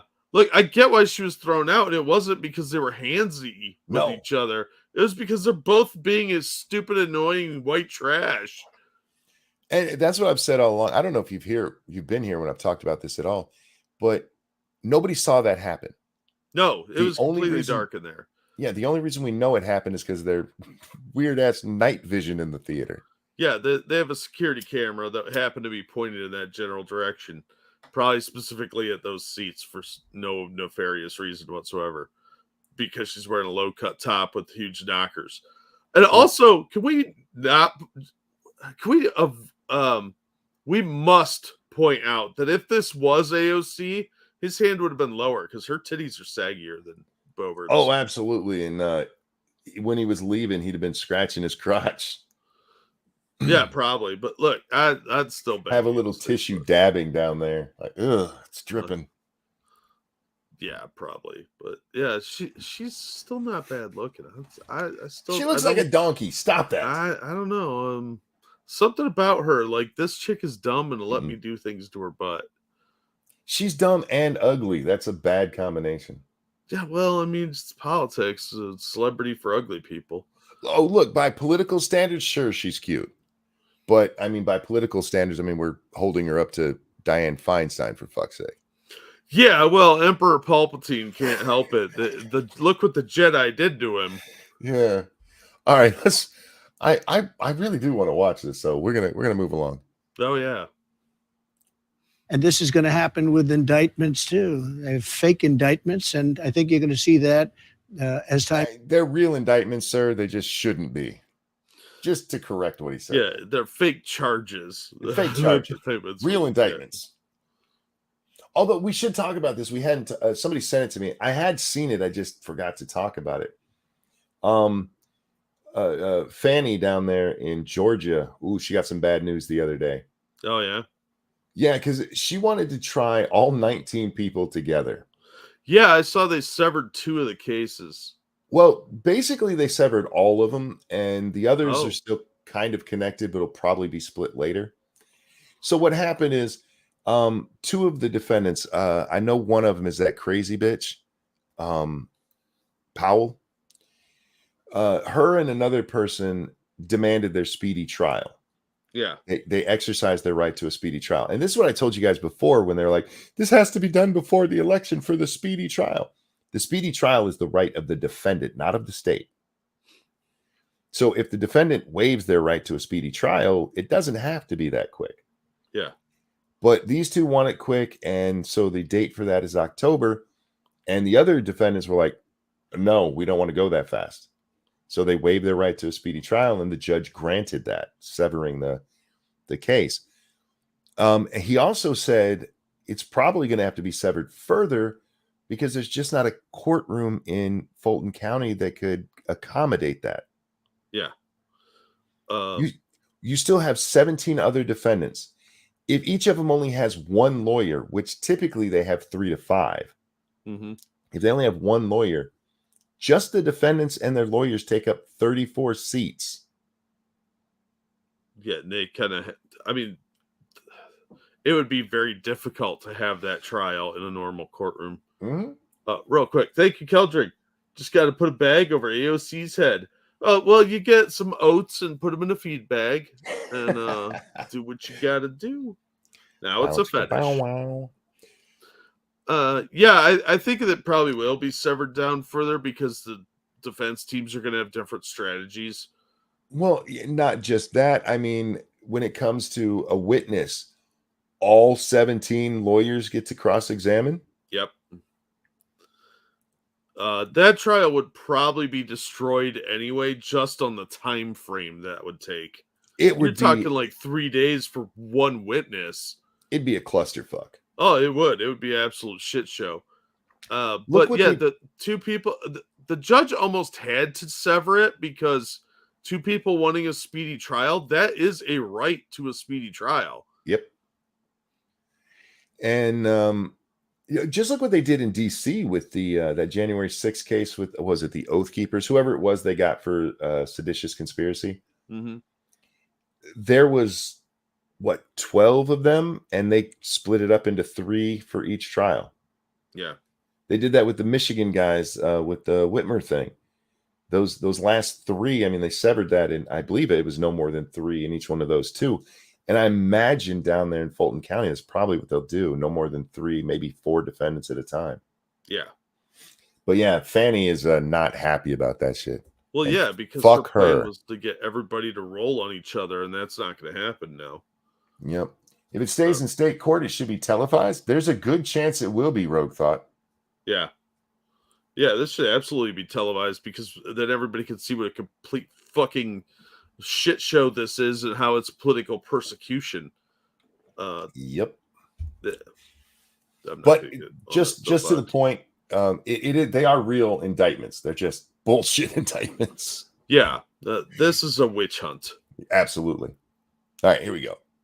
Time goes by, you're going to see Republicans when they're in power doing it. And it's a shame when that happens. Yep. I'm not in favor of that, but that's what's. Thank you, Mr. President. Yeah, he's right. Because, look, if somebody does something bad to you and you retaliate by doing something bad to them, You're still doing something bad to them. Two wrongs don't make a right. You remember that saying, Jack? Yeah, I do indeed. It might feel good. I mean, revenge is sometimes delicious, but it is best served cold. Yeah, But you can your get natural revenge, inclination is to want to get even. but you can do it in a different way. Yeah, you could do it without resorting to their tactics. And unfortunately, this is politics where they're just like, oh, yeah, you did that. Well, we're going to do it too. Yep. And And he's right. that, And I'm so glad that he says that, that it's a shame to see it when that happens, because I could not agree more, sir. yeah. Yeah. I don't think a lot of these interviews are quite as bad for Trump as the media would make them out. From what I've seen of all of them, I think he comes off very well. He's way too over wordy. Like in this one, we're still on the first fucking question that was simply, do you think this will help Joe Biden? And Yeah. he took a shot at Mitt Romney over that question. So he's a little wordy in it, but Worth it. it is. And he's bringing up a lot of the stuff that got him elected the first time. He's highlighting his accomplishments, I guess, in one respect, but in a lot of respects, he's also just ripping into his opponents, which he really should have been on that debate stage. And I think his campaign realized it was a mistake, because as far as I know, he's supposed to be at the next debate. Oh, that's interesting. So I even with his lead, it just doesn't look good. In fact, if he would have gone on that debate stage, Ramaswamy does not get the attention he gets. No, I still think Ramaswamy's got a lot of possibility for being his VP. I think he's got a lot of possibility in politics, but yeah, he's basically Trump Jr. And when Trump Sr.'s on the stage, who watches Trump Jr.? Yeah, it's kind of difficult to shine under those circumstances. But I think they should team up now. But I know they're not going to until later on, because I think Ramaswamy has backed off his statement that he is definitely not going to be second fiddle to anybody. I think some of his later statements have he's hedged a little differently. I think Ramaswamy belongs in the cabinet, not as VP. It's a waste to put him at VP. Well, yeah, I'm not disagreeing there, but I think likelihood is there's a good shot that he'll get the VP pick, or at least make the top 5 of it. Mofo said he heard the opposite, that Trump is not going to be at the debate. Yeah, like I said, we'll have to see. But anyhow, let's get back to this. It's going to happen because that's human nature. Oh, you know what? I got to stop again. I also think it's really good that Trump has been going on Meet the Press, even as bad as that interviewer was. Yeah. Trump is out there showing, hey, I don't give a fuck. I will talk to whoever will talk to me. And that's not even true, because there are certain journalists that he's, I don't want to say blackballed, but it'd be very contentious. Well, they're fake news. They are. What's up, Beast Boy? How you doing, my friend? Hey, Beast Boy. He had an interesting live stream today. I'm not aware of the two gentlemen you were talking to, but they were talking about people on YouTube who, the part that I got to see, I didn't get to watch the whole thing, but who start as one thing and then try to change and they just fall apart. Oh, like Hunter Avalone? Yeah, kind of, but more like we saw a big boom in people doing music reactions, and those channels still do really well. But a lot of the creators who do that, they get burned out of the music. So they're like, oh, I'll branch out over here and try this, and then fail. Well, and it's because people channels are for. Well, people are showing up for the music more than the personality. Yeah.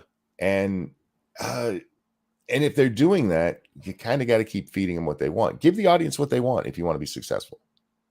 Yeah, you could have multiple channels where you dedicate to other things.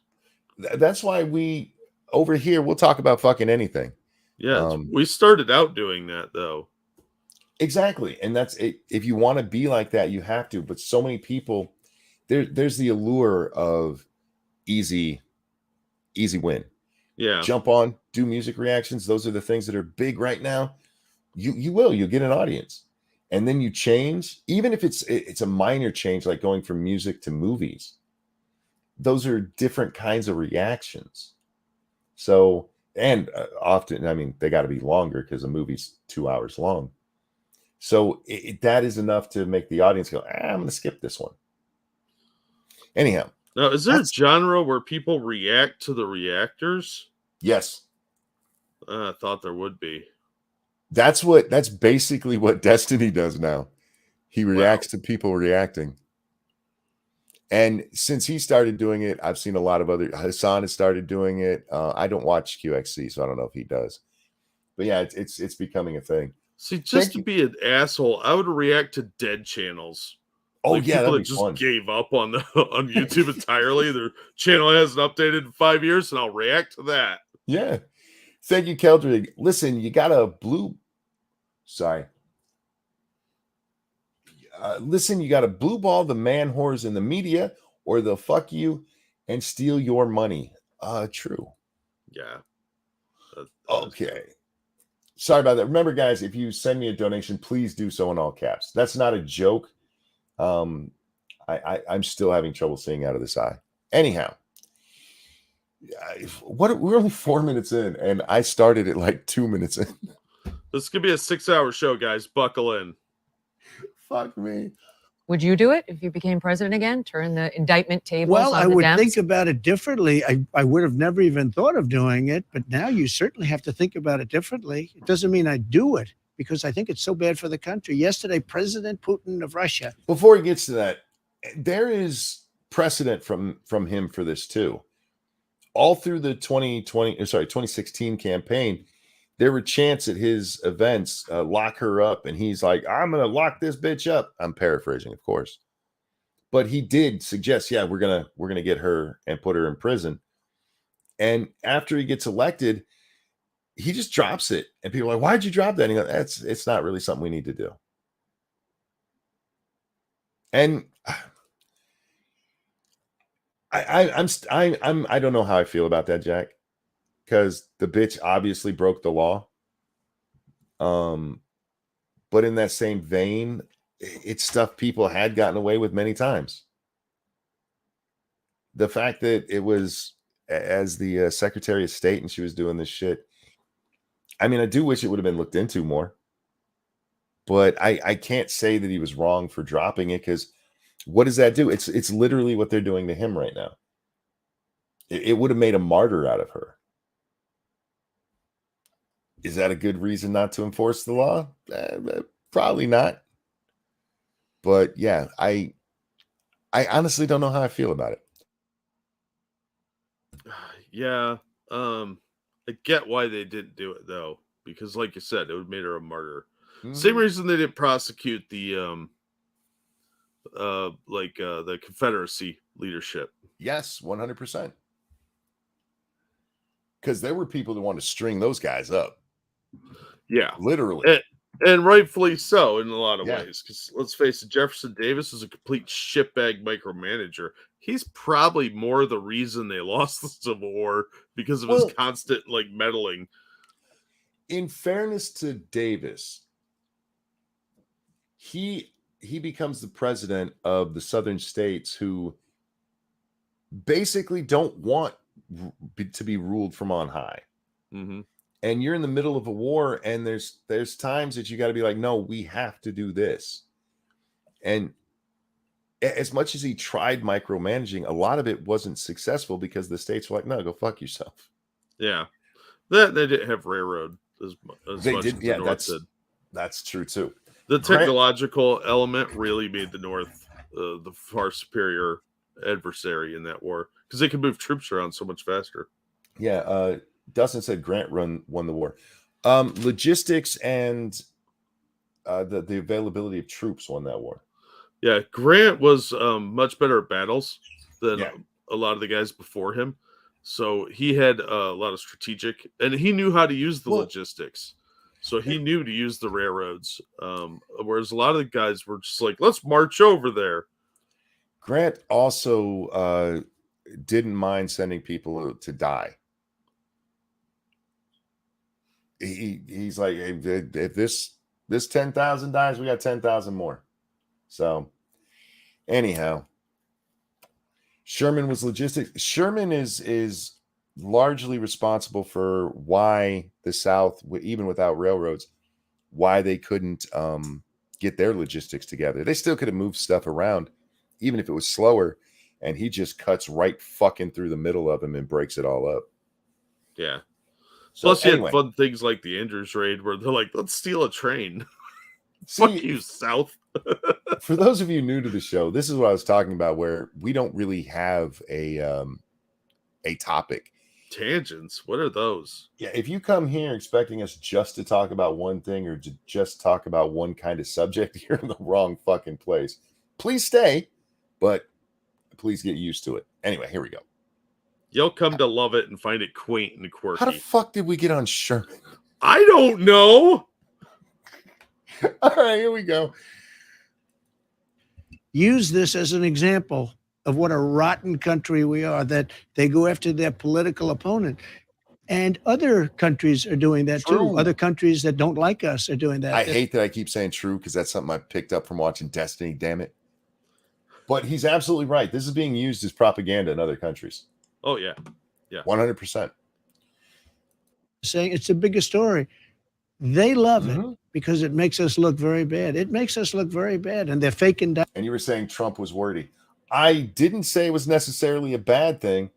I can never accuse somebody of being wordy. How do I put this? Because there are times. If it's not interesting, like I said, I love Trump for the way he does his interviews and stuff, because even when he's going off on his fucking tangents, it's interesting. It's funny, or he's bringing up something that nobody else is talking about. So I wasn't insulting the guy. I'm just saying he's fucking wordy. Shut up. Stop judging me. Indictments. There's Fannie Willis and all of these people. These are all fake indictments. And I don't know how much my polls have gone. I was doing well before this, but I don't know what impact it's had on my polls, but we're way up above the Republicans and we're way up on Biden. True. Well, let's talk about the allegations against the Bidens for a minute, because this was something you tried to raise when you ran against Biden in 2020. He did. It's in the fucking debates. Yeah. And if the CIA hadn't sent out a letter with 51 intelligence people's names on them who all lied and said that was Hunter Biden's laptop was Russian propaganda, people would have taken a closer look at that. Polls right after the election showed that if that had been known, that Biden would have lost. Yeah, because nobody wants to elect a corrupt piece of shit. But she's 100% true. I mean, you guys can actually look that up. I think it's like in the middle of the first debate when it comes up the first time, and Biden accuses him of lying. Says the guy who claimed he graduated top of his class with like 3 degrees. Yep. I watched you at that presidential debate try to raise these very issues that now the House is investigating. Right. Why do you think that didn't gain traction? Because our media is corrupt as fuck. Yeah, and they're politically one-sided and don't present alternate views. These are people who chant about misinformation while fucking lying to you. That's why. Yeah. Sorry, let's let Trump answer that question. I'm giggling at myself like I'm really tired, Jack. I promise I'm not on any substances. Uh-huh. Well, it's different when it's a Republican doing it and a Democrat. 100%. The press is fake news. Yep. I think I'm very proud of certain things. I've shown open borders. I've shown crime. I've shown a lot of things, but I've also shown that the press is fake. Try this, guys. Go back and watch the first debate. I hate telling people to watch it because it's really him versus Chris Wallace. Yeah. But watch the debate and see how much of what Trump said then was right. 100% right. And he's getting called a liar by Biden and by Chris Wallace, the moderator. And he was correct. And if you just go watch it, you'll be like, holy shit, this was 3 years ago? Yeah.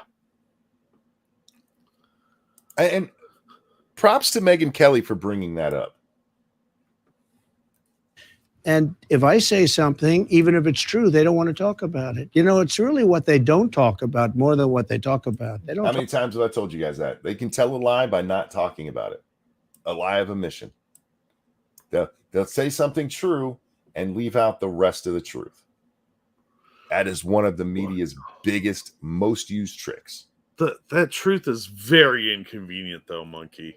Yeah. They don't like that.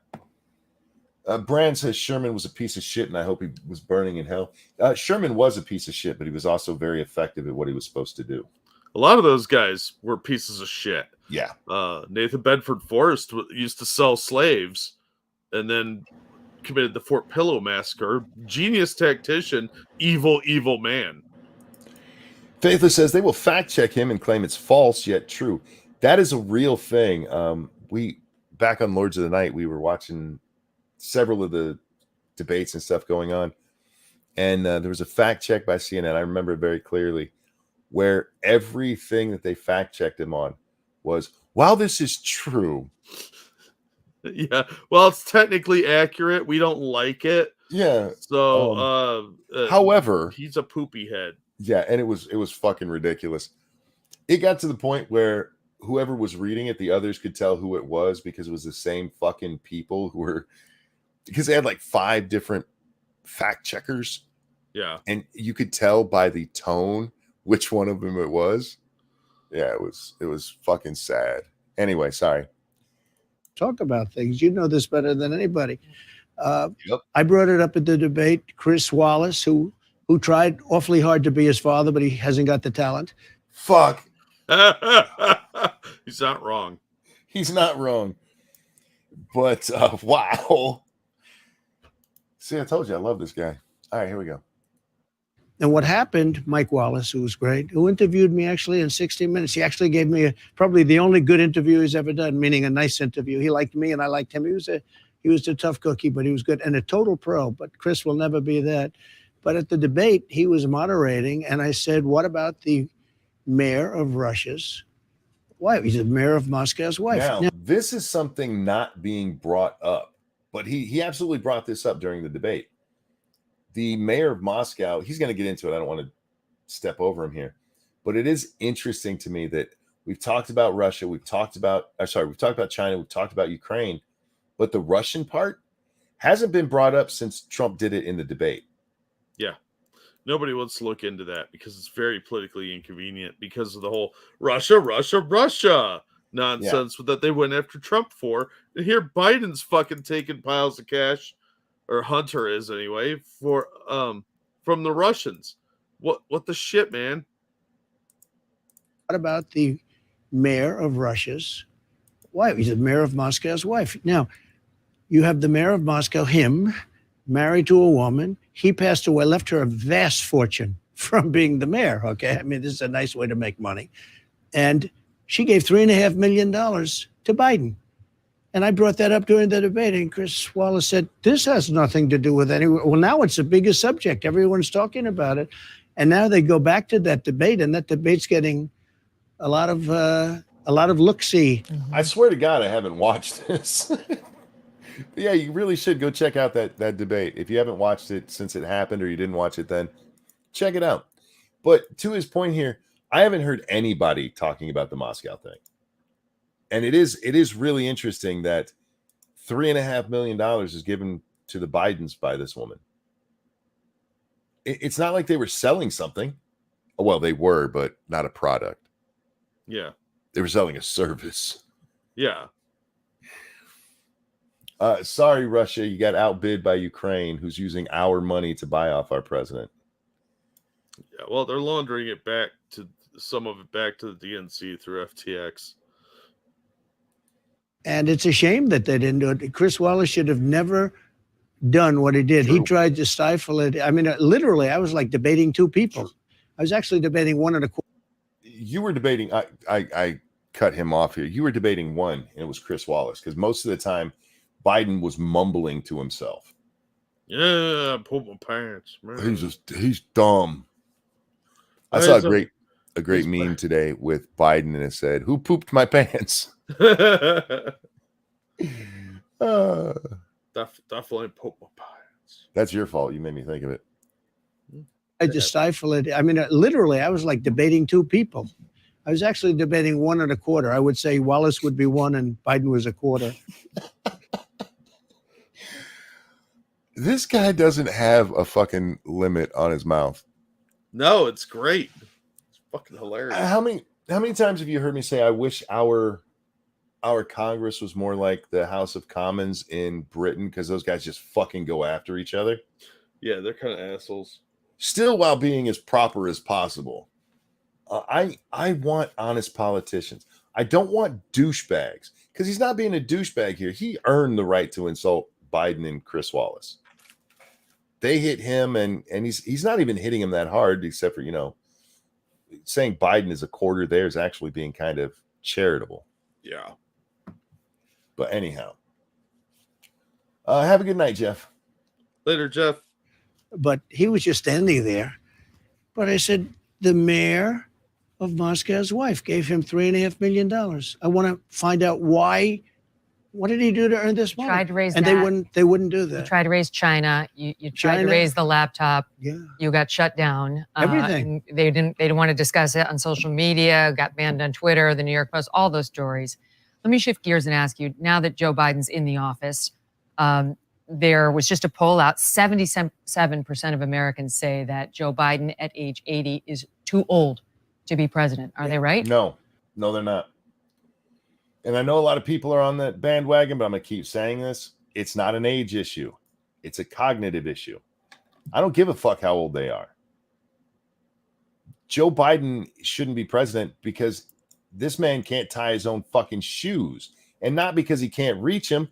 He doesn't remember what a shoe is. Sure he does. Shoe's big, leathery looking thing with a trunk that goes. I see him at the zoo all the time. I'm like, is that shoe on head? I got a shoe at a fair one time in Scranton. It rubbed my leg hair, and that's when I learned about roaches. Yeah. I do not believe in the age argument. There are plenty of 80-year-olds who they might be slow moving, but they're cognitively all there, and they should not be barred from being president because Joe Biden is fucking demented. Anyhow, sorry. No, not for the reason of old, because I have many friends that are in their 80s. I have friends, Bernie Marcus, that are in their 90s. Swear to God, I and didn't watch this. Sharp as a tack. I would say just about what they used to be. No, not old. He's incompetent. Amen. He's not too old. He's incompetent. And age is interesting because some people are very sharp and some people do lose it, but you lose it at 40 and 50 also. But no, he's not. Speaking of that, I heard something today I hadn't heard before. You know what Propecia is? Propecia? Is that where you go bald? No, isn't that? Oh. Is that Propecia? It's something that sounds like Propecia. It's the medicine for balding people. Oh. Okay. Yeah, so you can grow your hair back. I heard today that they're linking that to cognitive decline. Oh. Well, but you're declining with a full head of hair. Yeah. Okay, I said it right. Yeah, it's for balding. Alopecia is what you're thinking of. Oh, okay. Yeah, but there's studies that are coming out, and apparently there's already been a suit about it. Wow. Yeah. So if you guys are on that, be careful. Just accept that you're going bald. It's not that bad. Just buy a hat. Fucking A. And look, I don't know if it's true. It's just something I heard, and it's the first time I'd ever heard it. So I will be looking into it. I have a full head of hair, Jack. My hair's beautiful. But I like to keep up on stuff like that. I like to make fun of you baldies out there. My name's Ranting Monkey. Fucking cue ball. Too old at all. He's grossly incompetent. You look at some of the great. You look at some of the great world leaders. They were in their 80s, and they did. I mean, Churchill. So many people. They were phenomenal in their 80s. You know, there's a great wisdom if you're not in a position like him. But if you go back 25 years, he wasn't the sharpest tack either. Right. But there is a difference. He's not wrong that Biden was a dumbass. He's always been a dumbass. But there is a noticeable difference. It started around 2015.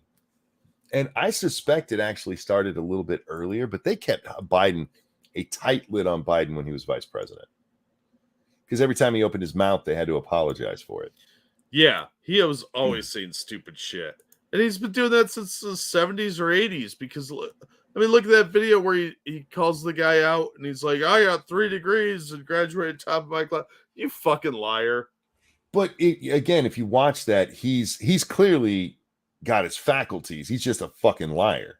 Yeah, he's just a dummy dumb. And then something happens around 2015 is when they come out with the bullshit line of he just has a stutter. Yeah. He has a stutter. It's been there since birth. We didn't talk about it till 2015, though, when he was considering a run against Hillary. And he sounded like he was in decline. Yep. Ron DeSantis has come out to say that 80-year-olds shouldn't be president, that if you're the nominee, the GOP will lose age as a cudgel to use against Joe Biden. Does he have a fair point? Well, if he's the nominee, they'll lose because he's a lousy candidate. So, I'd rather. I mean, it's a cheap shot, man, but fucking hell. Fuck, dude. Oh, my God. All right. I'm sorry. I didn't mean to pause that. I know he's going to say something else, but oh, fuck, man. This guy. You have a fair point? Well, if he's the nominee, they'll lose because he's a lousy candidate. So, I'd rather take on the age issue. I feel I'm physically extremely good. I feel the same way I did 40 years ago. I mean, I feel as good as I've ever felt.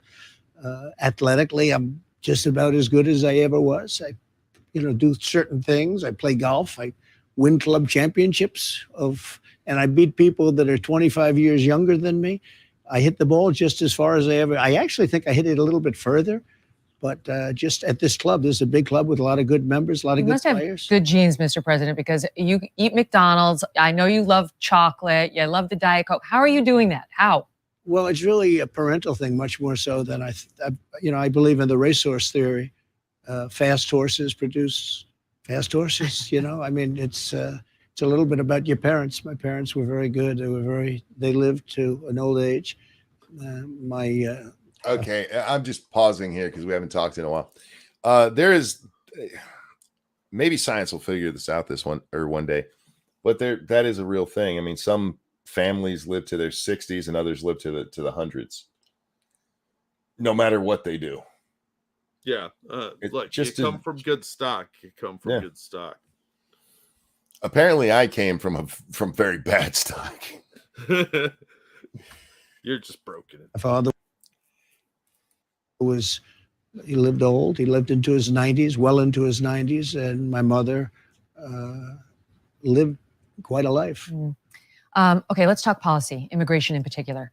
As of late, recently, we've seen several Democratic lawmakers speaking out after their cities, including New York, but many others, are overrun by the influx of migrants who have come to the country illegally. They want federal money. They want President Biden to fast track work permits for these people. They want. For the record, this is from that fast track the permits. That was one of the talking points AOC had the other day. They need to fast track the work permit so these guys can get working and make money so that the city won't be poor. What jobs are they going to get? They're not going to get jobs. They're going to be parasites on the system. Who we kidding? They're just going to give them welfare, like California is giving them $300 a week. They would be able to make some money in a menial job where at the end of the year, they'll actually get more taxes back than they ever paid. Yep. And they're going to get, once they get that work permit, they'll qualify for welfare. Yep. And they'll qualify for a lot of other social services, which puts them on the government dole, on your tax dollars, more than they already are. It's going to entitle them to a lot of the same stuff that actual migrants get, people that actually filled out the paperwork to come here. They're going to be parasitical freeloaders for 50 years on our dime. It's fucking disgusting. And I'm sick of this shit. Go home. As Faithless points out, they'll be taking those jobs from poor Americans. Oh, yeah. Yeah, it's going to drive wages down, too. Because if you think you're entitled to $15 an hour, just wait. That's going to slowly go down to $12. It's going to slowly go down to a little lower because now there's way more competition.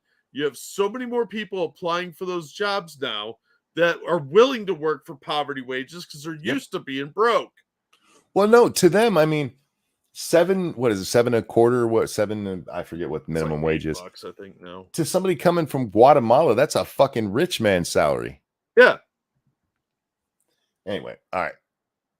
They want President Biden to fast track work permits for these people. They want mostly for these migrants to go elsewhere. Right. What should be done about this problem? Well, they're going to have to talk up because no country or city or state is sustainable doing this. You have thousands of people. I was in New York. I saw on Madison Avenue, there's just magnificent shops. Madison Avenue, Fifth Avenue, the greatest. Madison Avenue, thousands and thousands of people.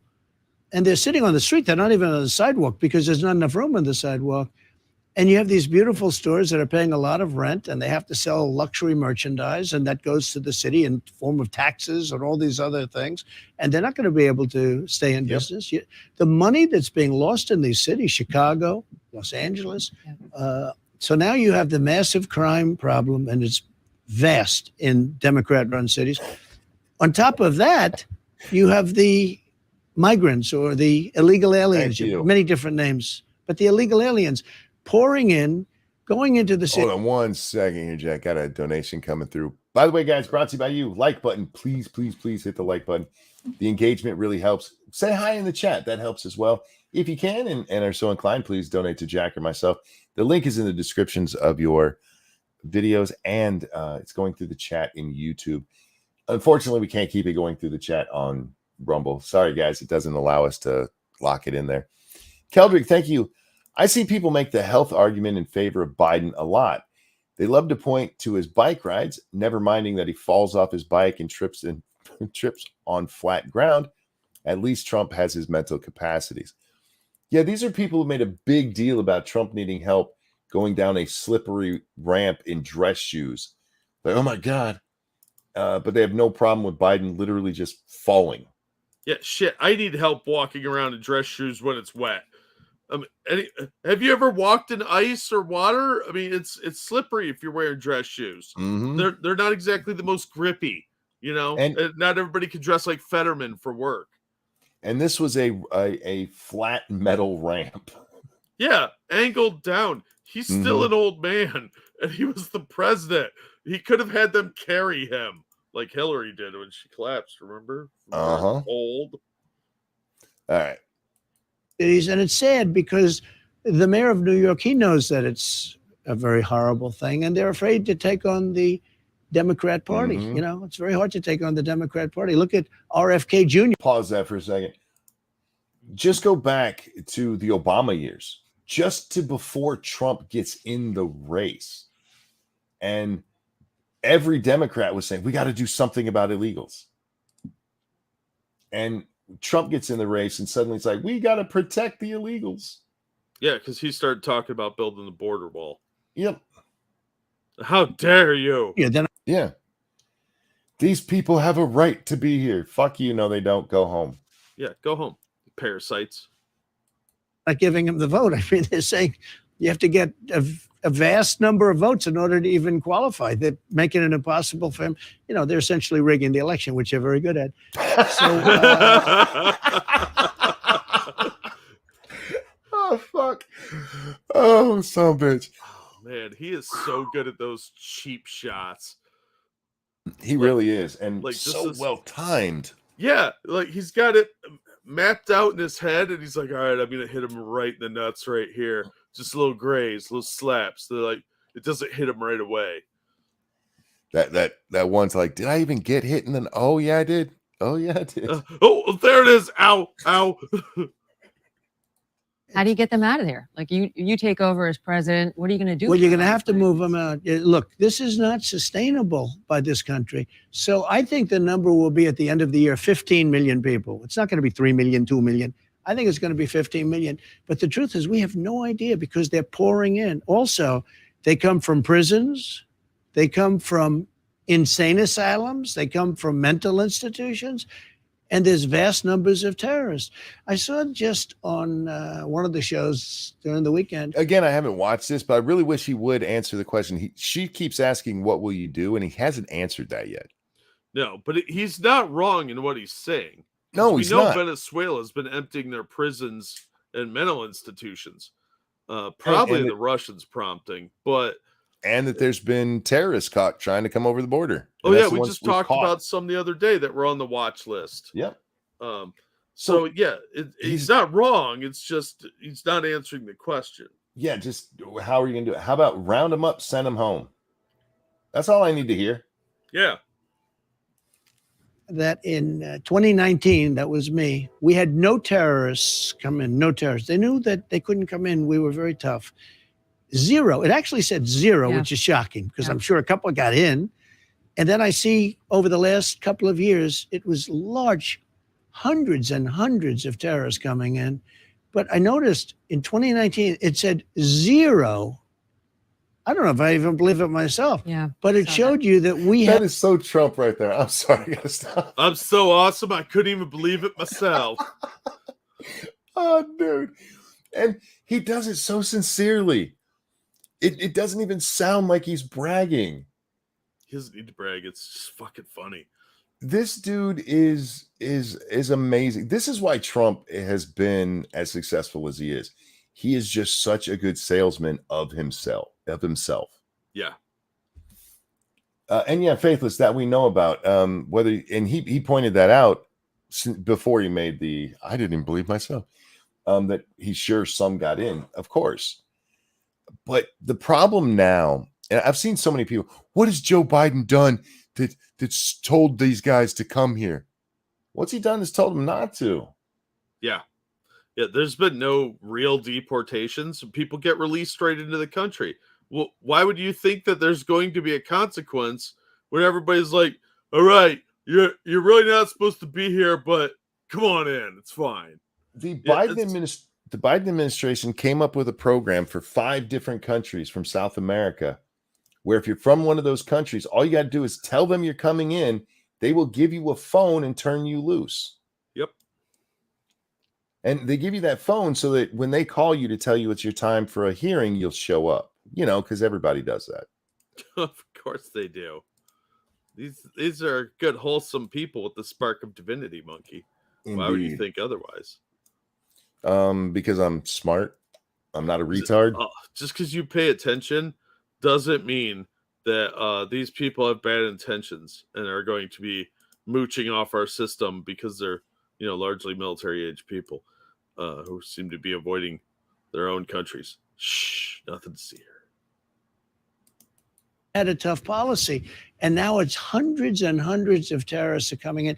Thousands and thousands of prisoners and people from mental institutions are pouring into our country. And this is not sustainable. This is not sustainable. When you look at New York and you look at the streets and the people that can't even walk on the sidewalks, they're taking up the schools. But what are you going to do? We're going to educate people that don't speak a word of English. I mean, our students have enough problems, but they're giving them cell phones. You know, the amazing thing, everybody has a cell phone. I was watching yesterday, and there are hundreds of people sitting on the sidewalk, and these are illegal immigrants, and they all have cell phones. Mm-hmm. And I say, number one, how did they get the cell phone? Number two, you have to pay your bill, right? Who pays their bill? Mm. But every one of them, they're all looking at the cell phone. They're making calls. And they just came over the border illegally. Now, we had a very strong border. We had the strongest border in history. We had the lowest numbers, the best numbers in history. Huge. And it wasn't easy. We built 500 miles of wall. We were going to build another 200 miles. It was under construction. Would have been done in 3 weeks. And they stopped it. We had a rigged election, as you probably heard. And As you probably heard from me 5 minutes ago. Oh, fuck. I wanted to stop. I'm glad that part got in, but I wanted to stop it at the border wall part there because it's true. They were in the middle of building this. Biden gets elected and stop. Just stop. And that's what they did. Now they're selling the metal for scrap. They stopped it. They stopped this from being built. Well, let's they talk could have about had that. it done. Let's They talk- could have had it done in a period of 3 weeks, and they stopped it. But regardless, Can I ask you about that though? Because that is one thing that your critics say would have helped to keep some of these migrants out. A Yeah. wall. Oh, So sure. whatever happened with that? Because well, we built it. what Border Patrol says is we only added 46 No, miles. So oh, okay. you said you're going to do Yeah, I know. 1,000. Border Patrol doesn't say that. Who says that are Democrats when they try. So, you have Let me hundreds of let me miles. set up the numbers. You tell me why I'm wrong. Yeah, go ahead. In 16, you said there was going to be a border wall up across about 1,000 miles. Yeah. And you I don't know if I said 1,000, but I said whatever. I mean, Where it's needed. 2,000 miles long, but we have rivers and we have You other have of the barriers. 2,000 miles, you need it on 500 to 600 miles because you have rivers and desert. You have a lot of different bad So conditions. they said when Barack Obama left office, we had 654 miles covered, and that you were going to get us to 1,000, and that you only added less than 50 miles of wall. Okay, Go ready? ahead. You go. So what they say is that if they I want to pause here because this is one of those. I appreciate the way Megyn's doing this. This is what they say. You tell me where I'm wrong. And she lays it out and then shuts the fuck up and lets him talk. Now, it's Trump. And again, I haven't seen this. So there's a very good chance that this won't even come close to the answer. He could end up talking about Sherman like we did. But Yeah, well, I mean, it's interesting. if you compare this to what we saw with the lady from from NBC over there on Meet the Press, where her question every time was fucking loaded. Yeah. You're responsible for people dying. Why? Yeah, why do you There's hate a- women? What? Especially the ones with penises. board lying on the ground, a 2x4 that was there for 50 years and sitting there rotted, that was a wall. And that when I added a brand new wall that went up 30 feet and it's solid steel, concrete, and rebar, that was not a wall because that was just a renovation. So what they do is they call it a renovation. If there are boards sitting on the ground, if there are nails, if there's steel sitting on the ground, there's no wall.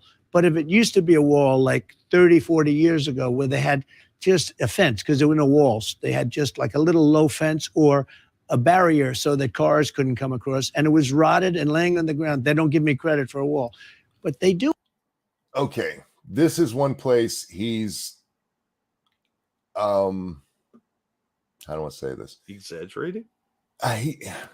He's not being quite honest because he said he was going to add new wall. He actually said that, new border wall. Mm-hmm. And he's not wrong about what he's saying here, that he did replace walls that were not even fucking walls. But what people expected with what he said was that, okay, by the end of it, you would have that 1,000 miles because you added 400 miles or whatever it is. When 400 of that had to go to fix the existing bullshit wall. You know what I mean? Yeah. He's not wrong about it. There are pictures out there, you can go find them, of what the wall looked like that was being replaced. And he's not exaggerating saying, yeah, just a 2x4 laying on the ground.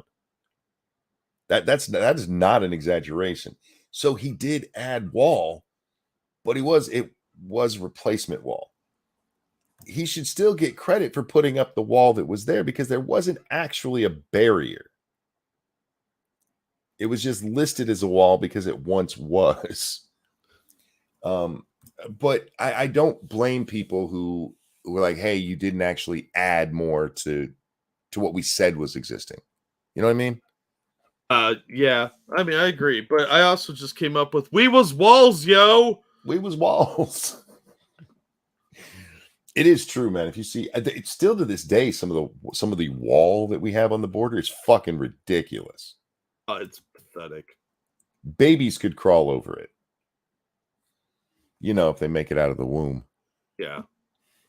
No, actually, because if you look, What's that? I'm sorry, bud. I thought I was going to make a coat hanger joke that's wildly inappropriate. Fair enough. look at the numbers, they say I built almost 500 miles of wall. I built almost 500.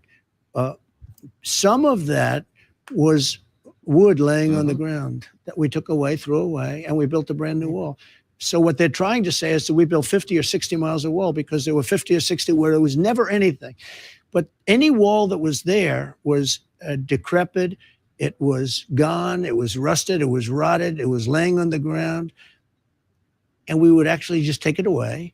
Then we built a really incredible new wall. The wall that was built to the specifications of the Border Patrol. I was going to do concrete plank, and they said you have to be able to see through. You have to, and they wanted steel, not concrete, and they wanted inside the steel concrete, and then they wanted rebar inside that. So it was a complicated thing, and it was built to the highest specification. I didn't want to build something that all of a sudden they say, it's no good, you can't see through it or something. Mm-hmm.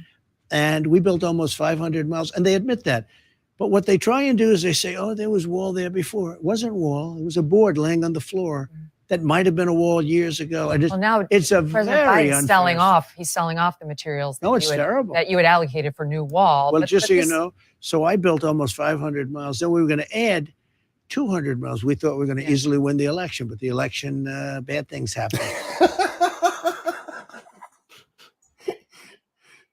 I just love how he casually, bad things happen. This fucking dude amuses me. I don't know if we're allowed to talk about the election. I know they changed the guidelines. Oh, you can now because we're of course going to do it if Biden loses in 24. Yeah, you can talk about it until you can't anymore, and we retroactively change the rules. Mm-hmm. So what happened, including COVID, COVID gave them a way of cheating. So what happened is I was going to add another 200. We would have had 700 miles, which is really a good number. You needed 500. 700 would have really closed it up. After we built the almost 500, we were going to add another 200. Everything was bought. All we had to do is lift it up and do it. And they actually carted it away. I said, these people really want to have open borders. Yeah. Yeah. So the people were like, what did Biden do to invite the illegals in? He literally sold off the wall to keep them out. Yeah, and how many pictures of the Border Patrol opening gates and helping people over do we need to see before we're like, yeah, they're helping them? Mm-hmm. They're encouraging this nonsense. No. He didn't do anything to encourage you. Fuck you. You also said recently that if you're reelected, you would send special forces and, quote, other military assets to Mexico to stop the drug cartels. The Mexican president is very much against this. You're going to start a war? Well, he's a friend of mine. He's a great guy. He's a friend of mine. He's a socialist, but you can't have everything. He's mildly retarded, but you can't have everything. I had seen that clip before. That's funny. I just want to bring up NAFTA real quick, and maybe he'll do it. I don't know. But hers and Mexican president's against it. I get why the Mexican president would be against that. If somebody said they were sending troops into our country, I'd be like, fuck you. Yeah. However, go back and look at NAFTA. Like, they're not going to renegotiate. The Mexicans and the Canadians will never go for it. And Trump said, hey, Mexicans, what do you think about this? And they went, oh, see. They jumped on board immediately. The Canadians tried to hold out until they realized the economic repercussions, and then Trudeau went, all right, whatever. Fine. I looked manly for a day. So anyway. Well, let's not get carried away. Full day. And I think a lot of him, and he thinks a lot of me, were friends. And he said the same thing happened to him. He had a rigged election years ago. He said the exact same thing happened to him. No. I didn't say that. I'm sorry. If Trump was saying this in other interviews, they would stop him every time he said that. Oh yeah. In the one in NBC, I believe it even happens in there, where that's not what happened, Mr. President. And he tells her, well, I know that's what you have to say because you're on this network. Yeah. That's not the narrative, Mr. President. You have to stick with the playbook. She's letting him answer the questions. And again, he gets off topic a lot, but if you're going to ask somebody a question, let him fucking answer it.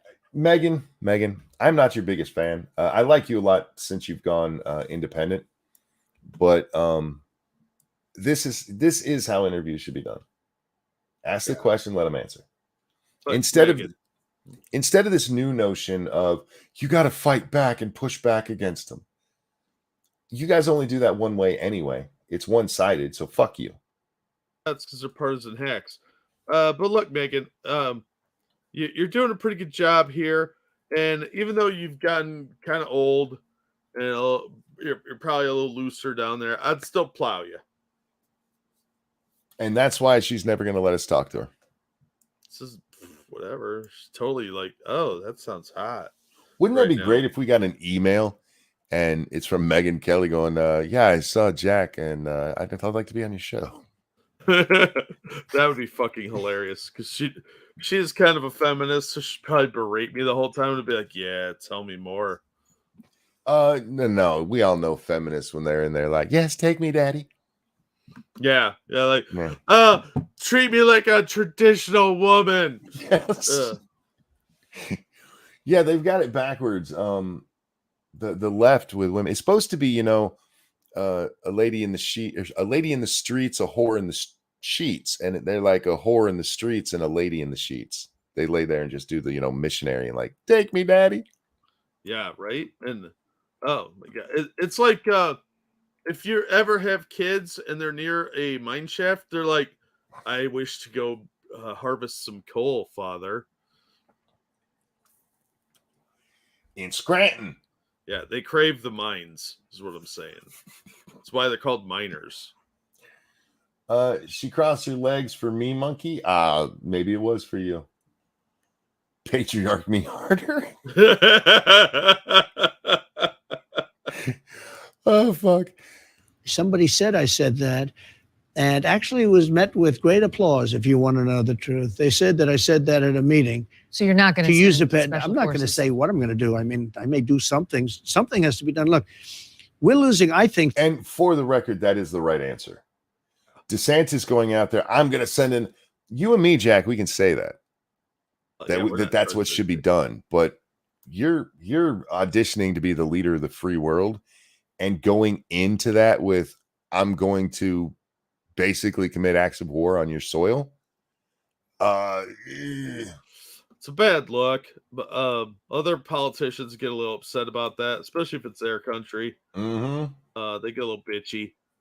And look, we probably should have been doing that for decades, but here we are. Yeah, look, again, I think it should happen.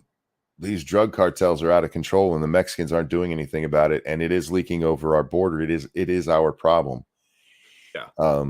And that's what you tell them, like, take care of it or we will. And there's no discussion about it. Take care of it or we will. Yeah, you do that shit over the phone, though, behind the scenes. Don't do that Yeah. out in the media. 300,000 people. But let me ask you, I get it, and I cede to Yeah. you that there's a serious problem that's No, affecting we're losing more money Americans. than if we were actually in a war. But Not money.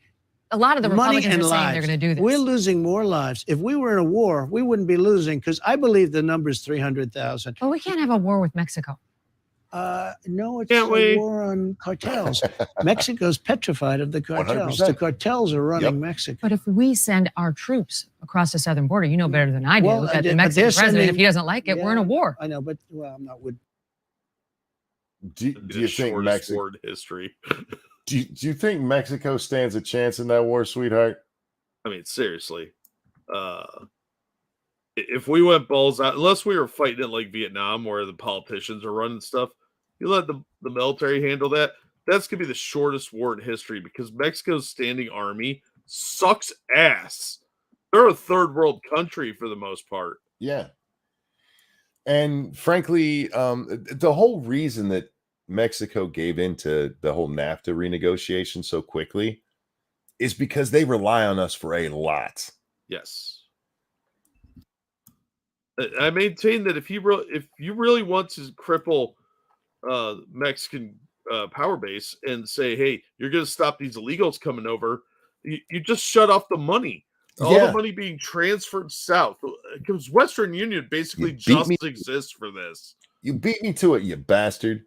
Yeah, well, that's how you win economically against Mexico. Because what is it, 20%, 25% of their income is just people from the U.S. sending money south. Yep. ridiculous.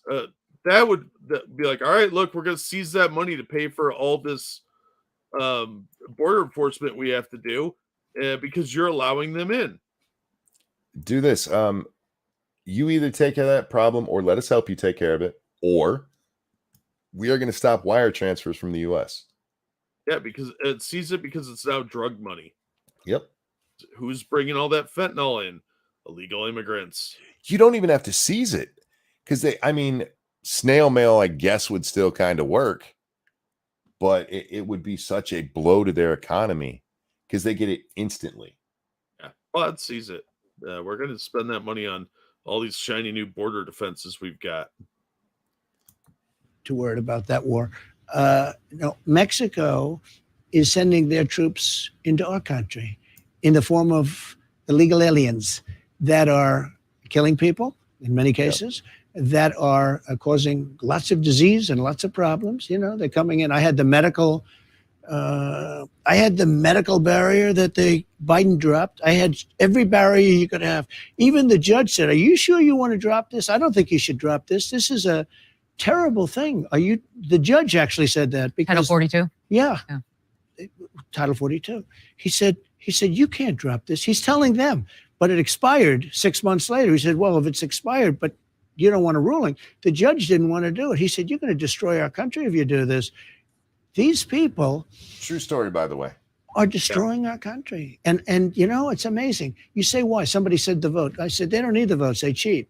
So they don't really need the votes. And true. This is not about the vote. It's really not. Would that help them? They think it will. Yeah, even though it's a a bonus for them. lot of people coming across the border are devout Catholics, not like Biden Catholic, like real Catholic. Yeah, but what the thinking is it's a permanent underclass and that will vote in their own best interest, which is all the free shit they're going to get addicted to. The votes would be in a long time from now. Okay. They become citizens, but they'd use them anyway. But it's not that. They actually must want to destroy our country. We have millions of people coming through. We have people that are sick. We have massive numbers of people from jails. They're emptying out all the jails in South America. Now, they're emptying out all the jails all over the world now. They're coming in from all over the world. This week, we had 129 countries represented of people pouring into our border. Yep.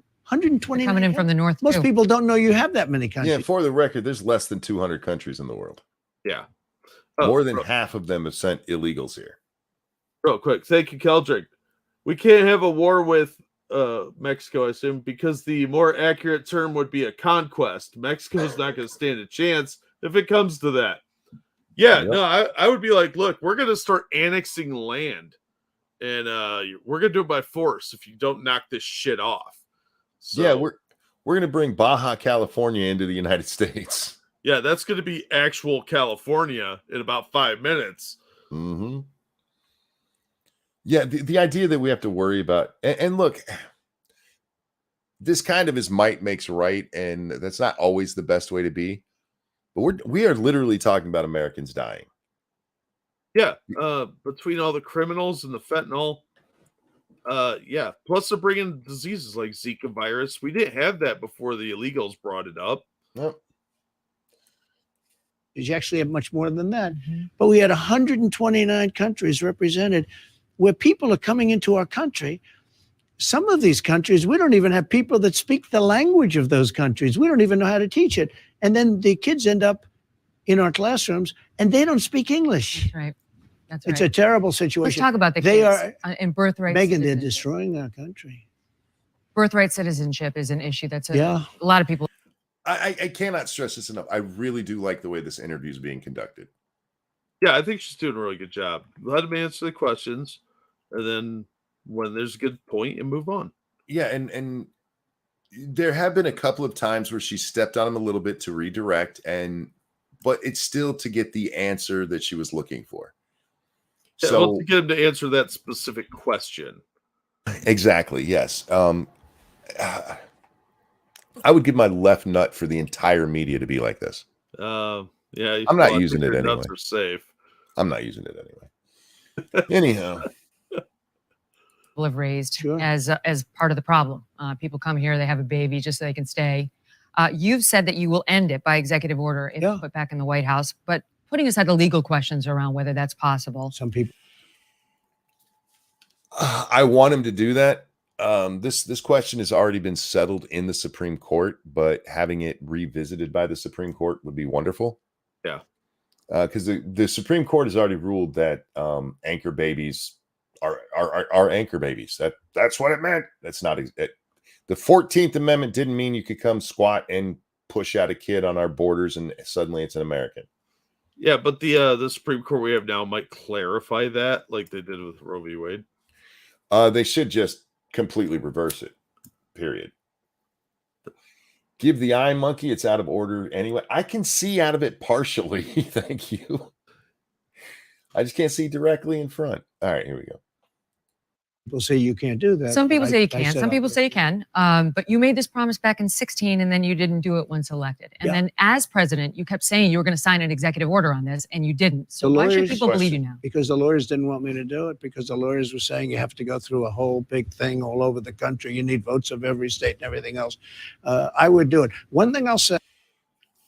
That's probably not what the lawyers are saying. The lawyers are saying that okay, executive orders, one, that's not the way they're actually supposed to work. Executive orders are supposed to be more I don't want to say wishes, but kind of like wishes. Yeah, Like, this is what I want to happen. but ever since Obama, they've Yeah. become way more powerful than they were ever intended to be. I have a pen and a telephone. And so what they were probably warning against is the fact that you would lose in court, and that what this really needs to be done is through legislative action. Yeah, they were talking more constitutional amendment, I think. Yeah. Well, not even constitutional amendment. I mean, yes, because of Supreme Court ruling, you would have to change the 14th Amendment's technical wording, but you don't. You just have to get this in front of the court again. That's what needs to happen. So anyway, here we go. Say, when I look at the way Biden had just signs these executive orders on student loans and on everything, knowing that you can't do it, knowing it's going to be Exactly. overturned, I'd rather get it through Congress. And we were working to Exactly. get something through Congress.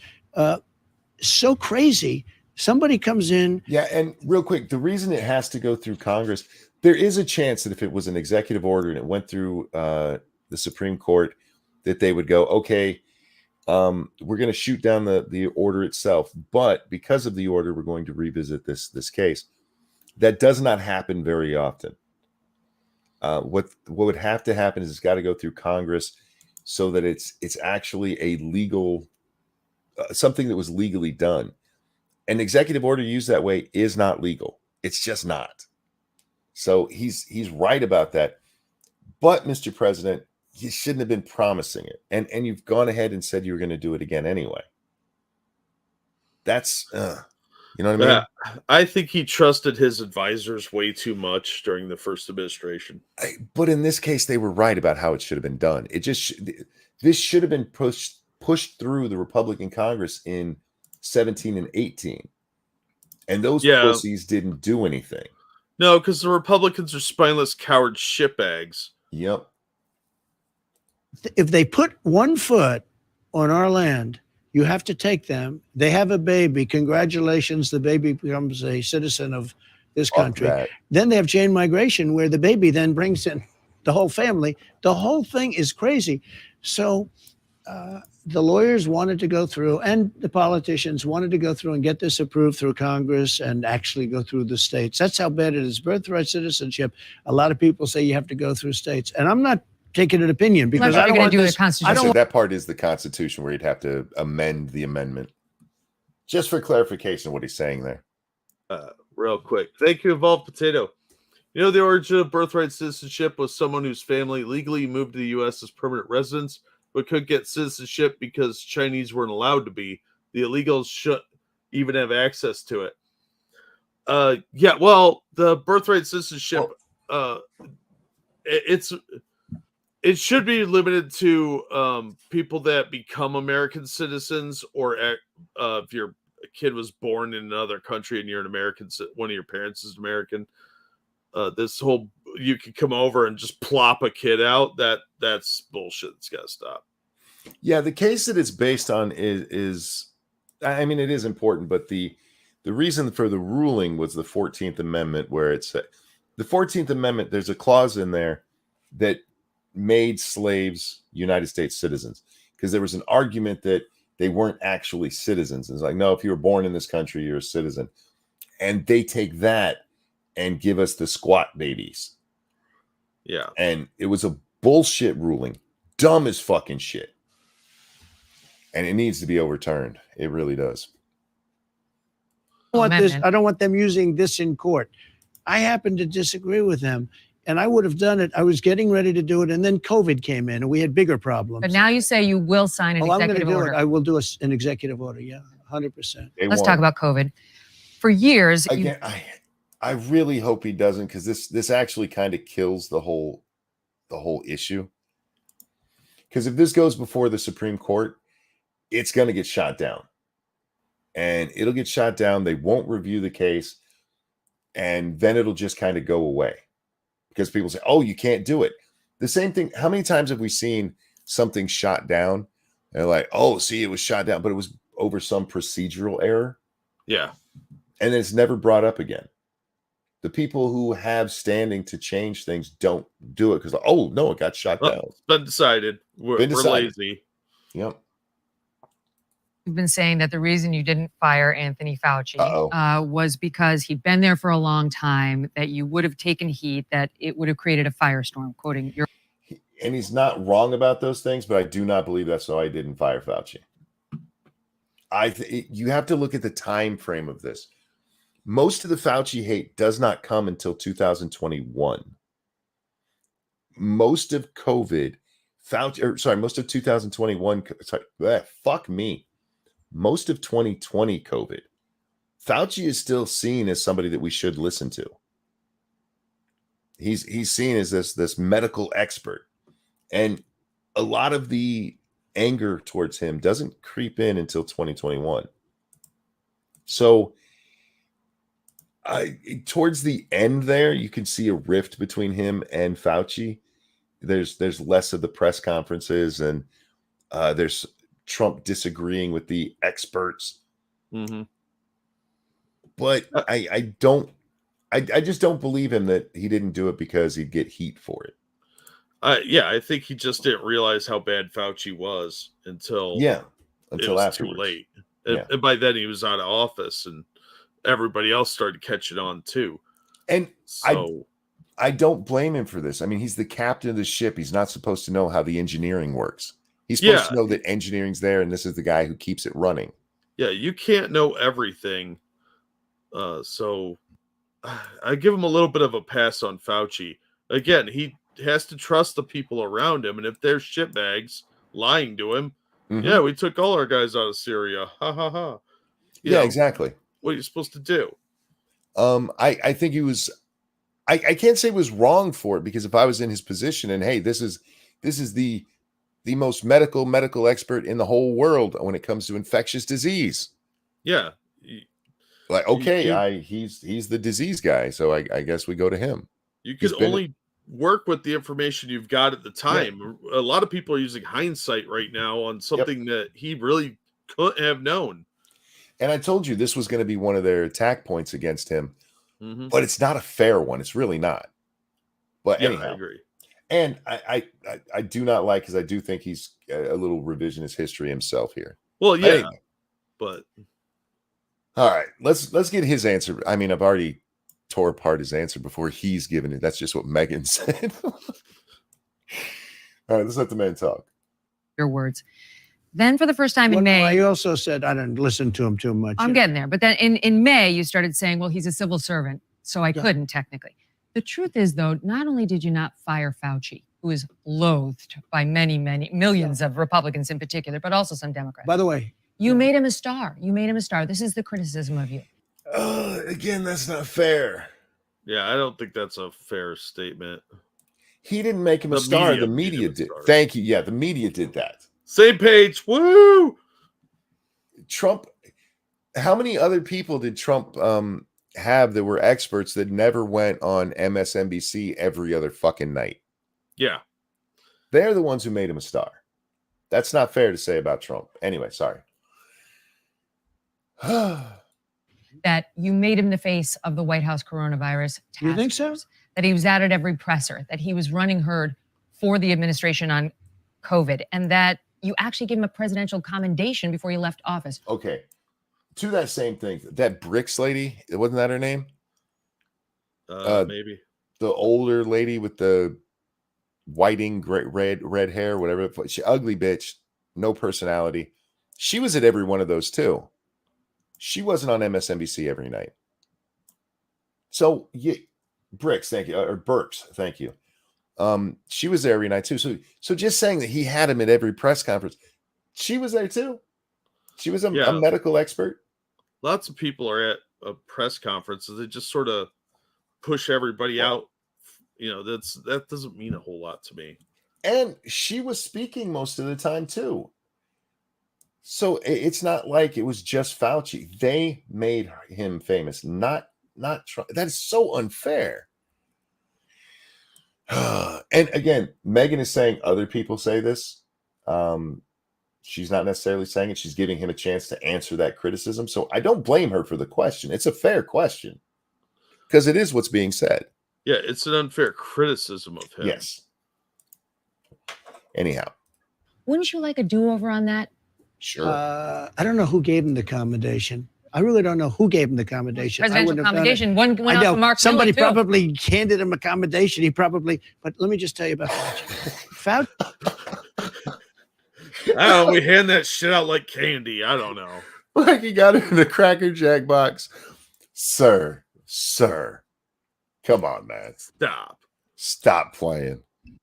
She was very important in the Biden administration, much less important. If you know, he didn't want to stop China. He wanted to let everyone come in from China. I stopped it. I overrode it. I overrode many of the things he did. He was much less important to me. Now, with that all, and in fairness, how often did we hear that Trump wasn't following the advice? Yeah. Fuck, they gave this man shit because he was standing alone and wasn't wearing a mask. Yeah, and he had fucking COVID. Like he was at Walter Reed for what, 3 or 4 days? Yeah. And now they're trying to change it. The press, go back and watch it. He's not doing anything that you're supposed to be doing. Like, well, what should he do? He should wear a mask. There's nobody there. Yeah, but it sets a good example. Why is he afraid like we are? It doesn't, even if masks worked, it wouldn't have set a good example for him to be wearing one where one wasn't fucking needed. Hypothetically in Minecraft, YouTube. Oh yeah, I forgot about that. Hypothetically, and no, I'm not going to argue that because it was the 6 foot rule, right? So if there's nobody around for 500 feet, he shouldn't need a fucking mask. What's he going to do? Give COVID to himself? Maybe. I'll stand by that one. all being said, he's been there for years. He was respected. He lost a lot of the respect because of COVID, but he was respected. And on COVID, if you know what I did, I let the governors run their states. True. And many of the governors opened up their states. Some of them didn't. Florida, by the That's way. true. Florida, But this does need pointed out because I've seen him make this case a few times. Mr. President, those states were largely following federal recommendations. Just saying. Hell, that's actually how Cuomo excused killing grandmas. He just wanted to murder grandmas. Who we kidding? Yeah, the people who were they misinterpreted the federal recommendations. So we just killed a bunch of old people. So I mean, just being fair, and it was the people under you. He wasn't issuing these recommendations himself, but you can't also just blame that on the states. Everybody was trying to do their best. Look, I think there were some people who were absolutely fucking dirty through COVID, okay? Cuomo, yeah. But I also think a lot of people were honestly just trying to do their best. They were scared for their fucking lives. You're gonna die. And you have these governors who are trying to protect their people. And so they were going with the guidelines they were given. Yeah. Some went too far, or much farther than the guidelines. Some told the guidelines to get fucked. And nobody knew at the time. Well, it was largely an unprecedented situation. We haven't Yeah. had a big pandemic in over 100 years, and people didn't know what to do. You had fear onto that, not just fear of getting this and possibly dying, but also fear of like, if I fuck this up, I'm not getting reelected or I'll lose my job. So a lot of these politicians, let's face it, politicians aren't the smartest people in the world. They were just winging it. So I mean, yeah, some of them were retards, but others were just panicking. The time frame for when I think it's fair to actually criticize these guys for how they acted, other than people like Cuomo, who seriously, he just killed old people. Yeah, that dude just was trying to thin the herd. I don't know what the hell that was all about. Gretchen Whitmer, Tom Wolfe, just trying to kill old people. Yeah, blood for the blood god, apparently, as the kids would say. But others, I mean, there does come a time where it's like, okay, you should have opened your eyes by now. Yeah, but that again, that's the people buying into the propaganda. Mm-hmm. I think the politicians really bought into the propaganda because a lot of them are dumb. So they're like, "Oh, I gotta stay afraid." They're telling CNN said to stay afraid. Yep. Whereas then you got people like Cuomo that are just like, "More blood for Moloch." Yeah, You know? and again, I think a lot of them made mistakes, but a lot of that is hindsight. Yeah. But again, there does come a time by March of 2021, if they weren't catching on, then yeah, absolutely blame them. Oh yeah, we called a lot of them out for this because Yeah. And I think you could start seeing it by probably August of 2020. yeah. But again, these are governors, and I get you, Jack, with re-election. I'm sure that played a part, Mm-hmm. but they also had tens of thousands of their residents dying. Yeah. Well, you've got a lot of people dying, and you've got them scrambling to figure out how they can balance, safety measures and Yeah. a few of them actually did care about the Constitution. Not many, granted, but yeah, it was a difficult situation for any politician to be in. And let's face it, like I said, politicians are sometimes they're pretty stupid.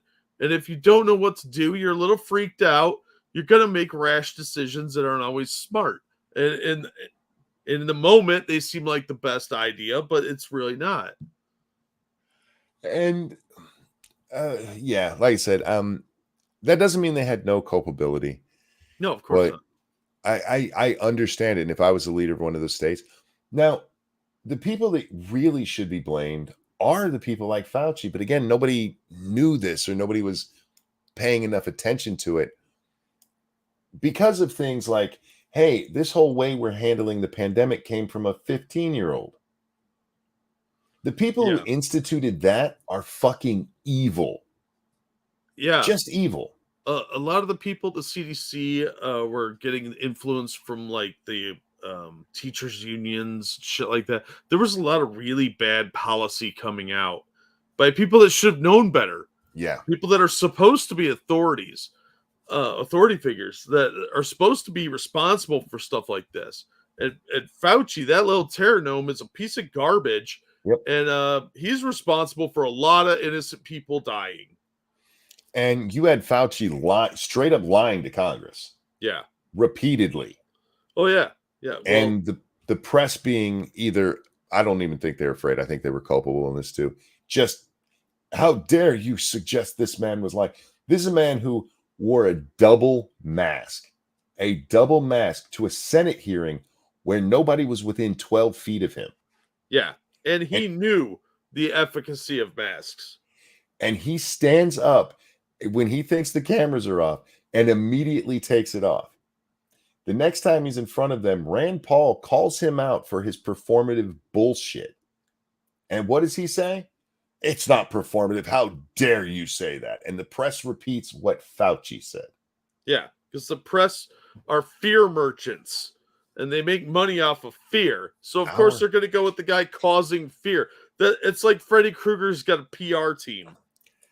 Our media is dirty. They're just dirty. Anyway. By the way, was closed. But if you take a look at Henry McMaster, he had his state, South Carolina, open. You take a look at South Dakota, take a look at Tennessee. A lot of the states were not closed. And it's the federalist system. I allowed the governors to do that. I also allowed Democrat governors to do that, but I don't think none of them did it. Wouldn't you like to go back and try to clip his wings? This guy was pushing mask mandates on us. He wanted the most extreme measure at every turn. Okay, look, I'm not one that blames a system that if you're civil service or if you have some other protection that you can't get fired, because I've done things that are a lot worse than that. You're big on the firing. So yeah, I fired a lot of people. I fired Comey, and that was one of the great firings. I fired Comey. He had to, didn't he? Yeah, he kind of did. I fired Comey, one of the great firings. Oh, I fucking love this dude, man. And then I fired a lot of other people in the FBI, and they were great firings because the deep state, and they were at work, and they were not good people. But I was not a big fan of Fauci. If you look at Ron DeSanctimonious, this guy said the greatest things. I can give you articles that Fauci's great. He's wonderful. We love him. We don't do anything without Fauci. This went on for months. But he didn't listen to Fauci. He did 100%. Look, he shut down Florida. I will give you. He shut down Florida for a month. Oh, he shut it down for a lot longer. He shut down the beaches. He shut down the roads. He shut down the hospital. He was shutting down everything. This is where he gets into some of his hyperbolic bullshit. I get it. You're running against Ron DeSantis, but DeSantis got a lot of shit for not following the rules. Yes, he shut down the beaches, and then he opened them and got a whole bunch of shit for how dare you open the beaches? You're going to cause death. Yeah.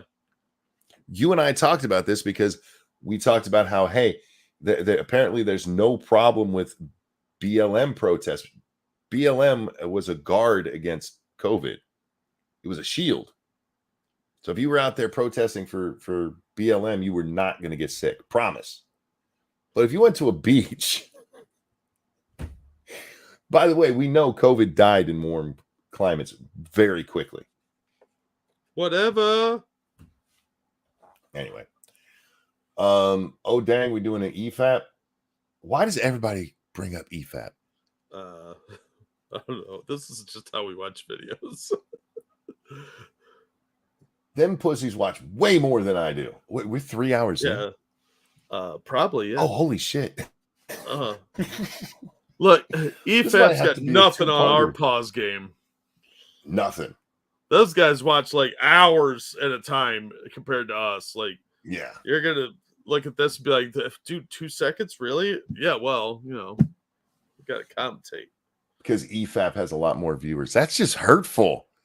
That is hurtful. But damn. That's why you should like, share, and subscribe and put this all over all your social media. And if you're feeling generous, you can toss us a couple bucks at the Streamlabs link, which is in the description, pinned at the top of the YouTube chat, and occasionally going through chat.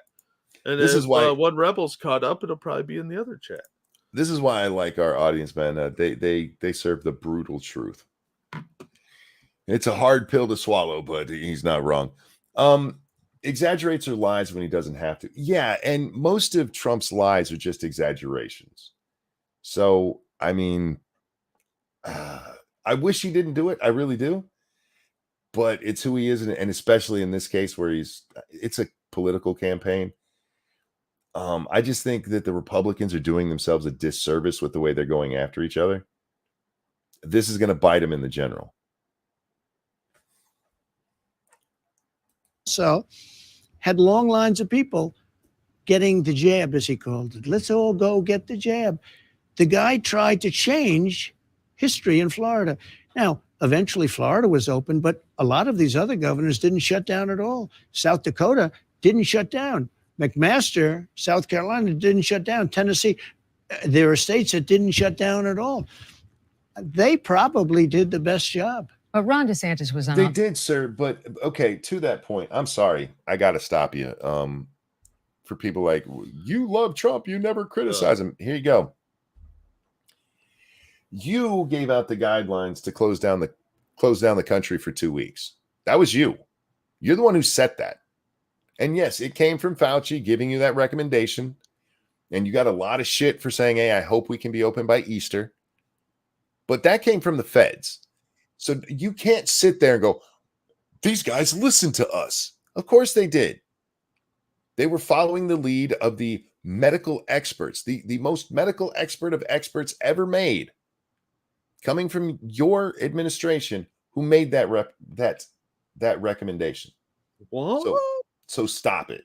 Also, Fuck you guys. I like Megan's O face. That's hot. Oh, did I get her in an O face? Oh, Yeah. dude.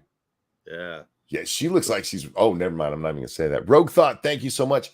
Thanks. Love the stream, Monk and Jack. Thank you so very much. I'm glad you're enjoying it. Yeah, absolutely. Very kind of you. All right. Yeah, dude. Okay, I need a screenshot of that. I should put that up. That would make a great meme. That should be the thumbnail. That should be the thumbnail. She looks like you just hit the right spot. Oh, yeah. Yeah. Megyn, don't worry, Megan. I'd try and satisfy you in that way. I mean that with all slightly confused, like that's a new sensation. For the record, Megyn, we make jokes like that about guys too. Yeah, we do that to everybody. Don't feel special, honey. We just, I mean, with you happen to be a beautiful woman making an O face. Well, an aging beautiful woman, but I like older women, Jack. Let's not get her ego stroked, okay? Because she's okay for a white woman. No, she's right in my age bracket, man. Ew. God, What? You like the old white ladies? I like old black ladies too, dude. I know it's weird. It's weird. Although, if they know how to cook. Fair enough. Most of them do, man, because they used to have to. Thank you, Rogue Thought. It says, thanks, Jack. Love your takes. Thank you. I'm glad somebody does, because sometimes I just say shit, and there's not a lot of stop gaps between the thought and the execution. It's just the thought forms, it just goes right out the mouth. There's no governor switch like most people have, so every thought just sort of wanders out. Rogue Thought says she's not going to see this. Let's be real.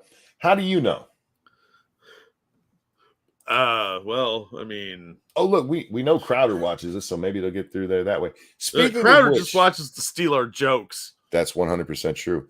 But speaking of which, what's her name? That ugly chick, Pearly.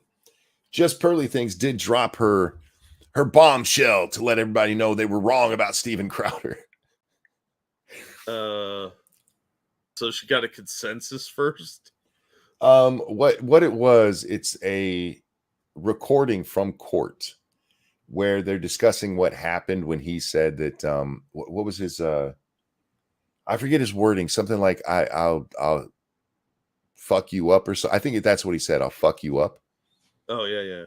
And it comes from this argument the two are having, and he says that to her, and he admits that he said it to her, but he immediately said, I went too far. And she's like, yes, you absolutely did. And he goes, but will you admit that I was across the room? I wasn't even close to you to where I could hit you. And he goes, yes, you were.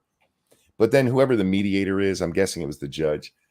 But they asked, were you afraid? And she goes, yeah, I was afraid to come back in the house. You didn't prove he's not a shitbag and that everybody owes him an apology. Yeah, he still made a threat to his wife, an unacceptable one. I will fuck you up. You don't say that to your fucking wife, psycho. And that doesn't excuse everything we saw in the video. Yeah, he was an asshole. He's obviously a bit of a man-child. Come on. I don't like Crowder. I know other people do. I've not liked that dude for a very long time. That's true. It's not new for me, but that video just solidified everything I thought about him. Like, yep, that just proves my point. The guy's a shitbag. And I think he steals our jokes. It is too coincidental. It is too coincidental. Way too coincidental that they have the same jokes the next day. But yeah, Pearly, shut the fuck up, you retard. Oh, Spud said he sent this screenshot to your Twitter. Sweet. Yeah. But yeah, I've been waiting for that Pearly thing, and she finally dropped it. I'm like, this is what you got to. That's your hot take? This excuses what we saw there. No. Fuck you.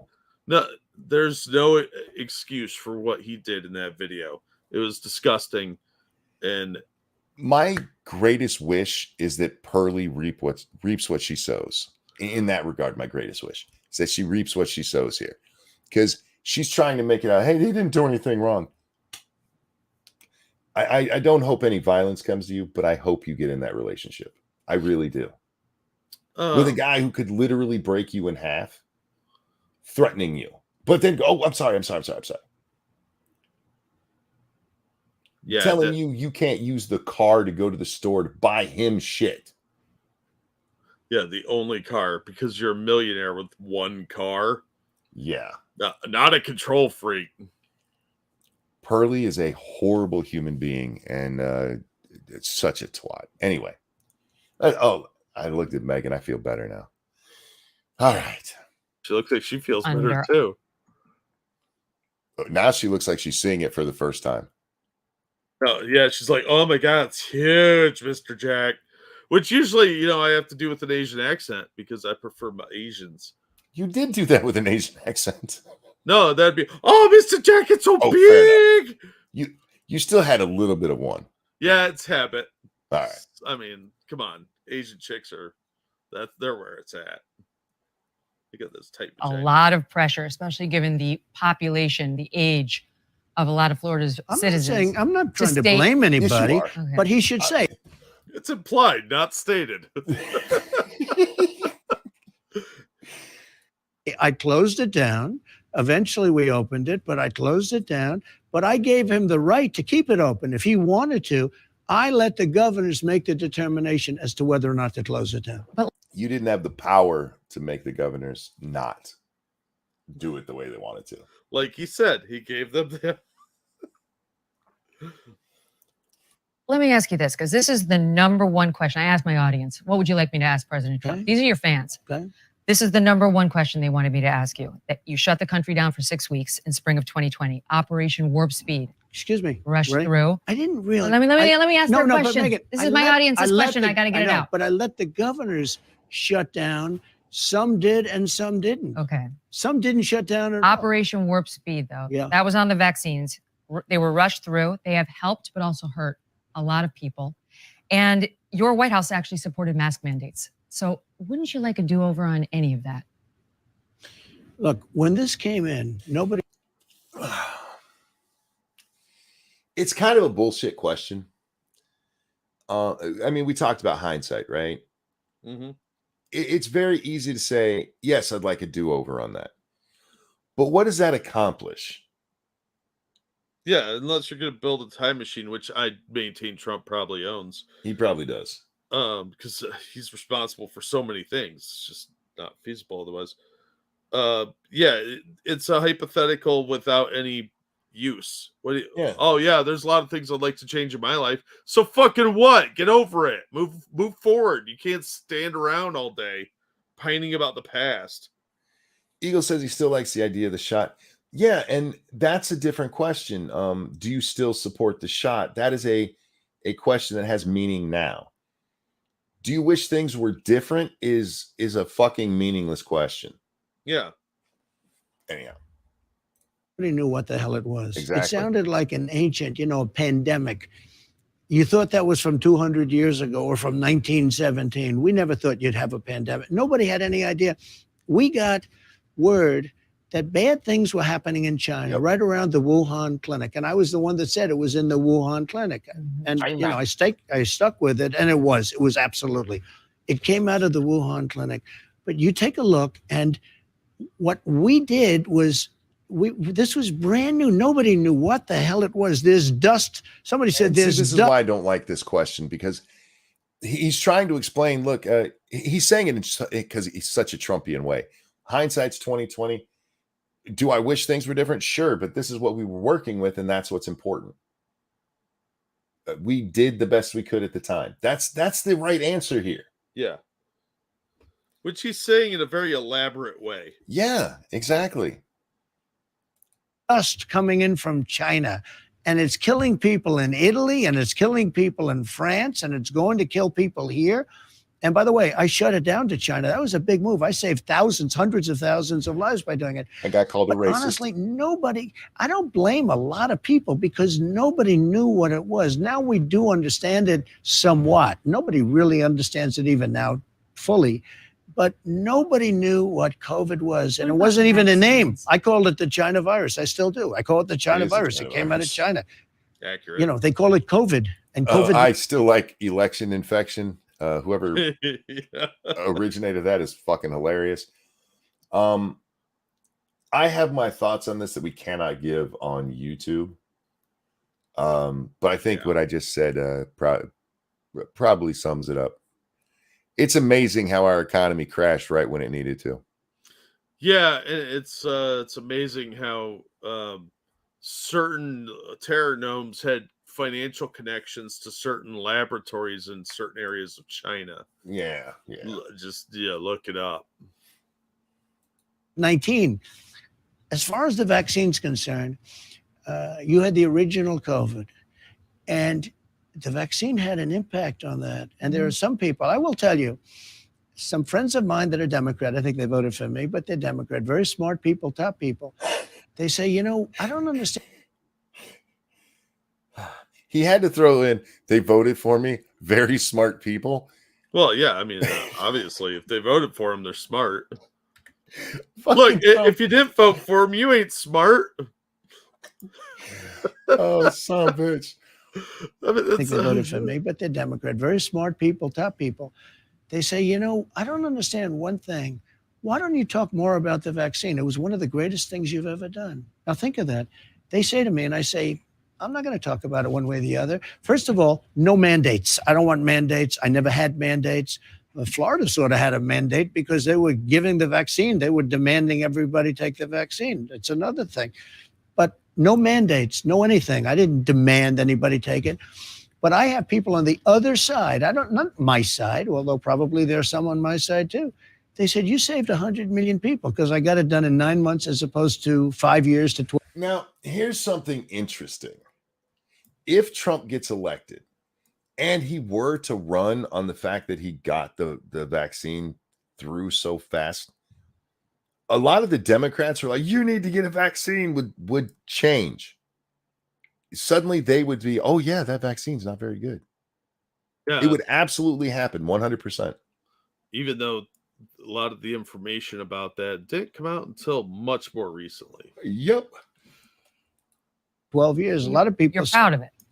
No, I'm not proud of it. I'm saying what Democrats think. Democrats. I get it. I mean, and I'm not. Oh, fuck Trump. I love you, dude. So you're proud of it. I'm not proud of it. I'm telling you what Democrats are saying. Look, you can't put this on me. Dude, you're obviously proud of it. And I mean, look, Jack, I still say for some people the vaccine's the right thing. It's something you need to weigh. But if you weigh a lot, it's probably a good idea. The fatter you are, the more of an idea it might want to be considered. Yeah, what do you want? Myocarditis or heart disease? I mean, it's almost a distinction without a difference at this Right? point. You want the clogged arteries that'll cause a heart attack, or do you want some blood clots? Oh man. But I'm not saying it, they say it. God damn it. And I'm not somebody who not- denies some of the good Yeah, that the vaccines did. I lived through that too. But Yeah. of course, a lot of people have been vaccine injured. Yes. And that's one of the questions. Those people are mad that they were rushed through and that they can't sue. Well, I never gave mandates, and people have to make up their own, make their own decision. As far as I'm concerned, now some places had mandates, very strong mandates, largely Democrat governors, and probably some Republicans, et cetera, et cetera. And the U.S. military. Yeah. But there are Democrats that say, why aren't you talking about that? It's one of they really believe strongly. One said, you say, and this is. But sir, what about you? I don't give a fuck what the Democrats are saying, okay? Don't give a shit. What about you, sir? That's a valid question, and he is dodging the shit out of it right here. Yeah, he is. He's dancing. Very smart people. They said, you saved 100 million people worldwide. In 1917, it could have been as much as 100 million. It ended the First World War because all the soldiers were dying of this horrible disease of 1917. It actually ended the First World War. The soldiers were dying. There was on the lines, they're fighting and they're dying of this horrible disease. They said, you might have saved 100 million people, 50 million people. Why aren't you talking about it? I said, I'm not talking about it. But what I did do is I got something done for that. I'm not talking about it, but I will talk about what other people are talking about it and how great they think it is. Yeah. Mr. President. God damn it. That specific thing. I also got Regeneron and I got a lot of therapeutics done, which were great. I also got the robes and the leather and the rubber and all of the different things, the ventilators. Mm-hmm. We did a tremendous job. And it's never, they appreciated what I did with the economy. I got a lot of good marks on economy. I got a lot of good marks on a lot of things, rebuilding the military, getting rid of ISIS, the biggest tax cuts in history. Supreme Court. I never got, I think, the credit that I deserve on COVID. And I'll tell you the way I look at it, it came in and nobody knew it was. We have to put ourselves back then. I had a meeting and we had a lot of professionals in the Oval Office. They say, sir, something bad is happening in the world. I said, what's that? And they said, people are dying. They're dying in China. I really hope that's exactly how the conversation went. Somebody walked in and went, sir, there's something bad going on in the world. What's that? Marxism? Oh, you meant this virus thing. Yeah, okay, we can handle that. Oh, God. Okay, guys, I'm going to wrap up here. I do want to cover the rest of this. We got like an hour left, so maybe we'll jump on that one tomorrow. Yeah, that could take another 4 hours. I'm exhausted, man. I was tired when I started this. I could have laid down and went to sleep immediately. The reason I started this was to stay awake. Oh. Yeah. I was watching a video and I suddenly realized I had spaced out to the point I was almost asleep in my chair. Wow. And like, I'm either going to bed or I'm doing a show, and I hadn't done a show yet. So here we are. We'll come back to this because I am enjoying this. And I think it's important for people to see the candidates, and he is your leading Republican candidate. He is 99% going to be the Republican nominee, Jack. Unless there's something weird happens or this one of these court things somehow derails him. He's the obvious candidate. I mean, it's his numbers. He's got such a staggering lead. Tyra says there were mandates for the federal government in 2021 as I received a letter from my commander in October of 2021. A lot of people got out of the military because of it. I didn't put a time frame. He didn't put a time frame on it. It's just like there were mandates and they were here and here, but there were also from the federal government. And if he's going to be the president, that's something that needs addressed. Mm-hmm. Yeah, you can point to the governors, blah, blah, blah. But yeah, it also happened in the feds, and that shit's not going to happen here either. So yeah, I wasn't blaming Trump for that. I was just pointing out that it wasn't just the states. Anyhow, I've enjoyed tonight. I really have. And the first lady, that chick from NBC, I gave you guys a link to that one. I should throw the link to this one in there too, huh? Probably be good. Yeah. But if you watch that one, please understand she is horrible at her fucking job, and she's just a Democrat shill pretending to be a journalist. Megyn here, I do think it, especially at this point, she's getting to the point where she should probably rein him in a little bit more. Because he's literally just repeating the same thing. He's like on the third time telling that same story. You don't have to argue with him, which is what we're hearing is what you're supposed to know. We gotta fight back against him. I mean, if that's the whole setup of the interview, I guess, but in most of the time, if you're trying to get their opinion on something, let them give their fucking opinion. Yeah. And in that regard, she's doing very well. But maybe bring him on point a little bit more. And it is good to see that Trump took my advice. I said maybe a month ago that if what Trump really should do is go on Megyn Kelly's show. after all the animosity and stuff between the two of them, I mean, there was a time there where she absolutely loathed Donald Trump. Yeah. And she's clearly changed over the last couple of years in that regard. I think a lot of her ideas have changed over Yeah. the last few years. So it's it's fun to see this interview. NBC can go fuck themselves though. What a bunch of dirty shitbags, man. What a bunch of propagandists. Of course. Why are the people saying what we tell the people to say? That's a fucking thinker. Look, guys, I don't know if I will watch the rest of that on my own or if we'll just pick it up tomorrow. It depends on what's on the plate for tomorrow, Jack. Yeah. Well, if they lose any more F-35s, we'll know. Oh, man, I had fun with that at the beginning of the show. How the fuck do you lose a plane? They found it, I know. but they'd lost it and were so worried about it at the time. Like, hey, if anybody sees our plane, could you let us know? Oh my God. Yeah, that's what happens when you get diversity hires running things. God like damn, how many man. pride marches was that spokesman at? Like, fucking A, why would you admit you lost that? When they have a broken arrow, they don't go on TV and be like, we lost a nuke. If you see it, let us know. Dur, dur, dur. Have you guys seen one of our super secret pieces of equipment? All you Chinese guys that are spying next to our Air Force bases, could you have your balloons veer over and look for it for us? Fucking idiots, you just created a free-for-all, you idiots. Mofo asked they found it. Last I heard, they'd found pieces of it. I don't know how much they'd found, but yeah, they found some of the wreckage. Right? But yeah, they lost an F-35. That thing's in pieces, but though they're gonna recover the important bits. Don't worry. Thank you, Tyrai. The H3H3 show was painful to watch. Yeah, I get it.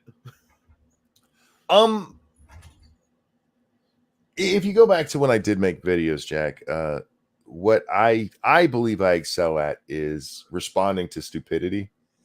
And sometimes that stupidity is hard to watch. But oh man, we make it fun. I like to think so. But we're also I'm not saying that. Other people have told me that.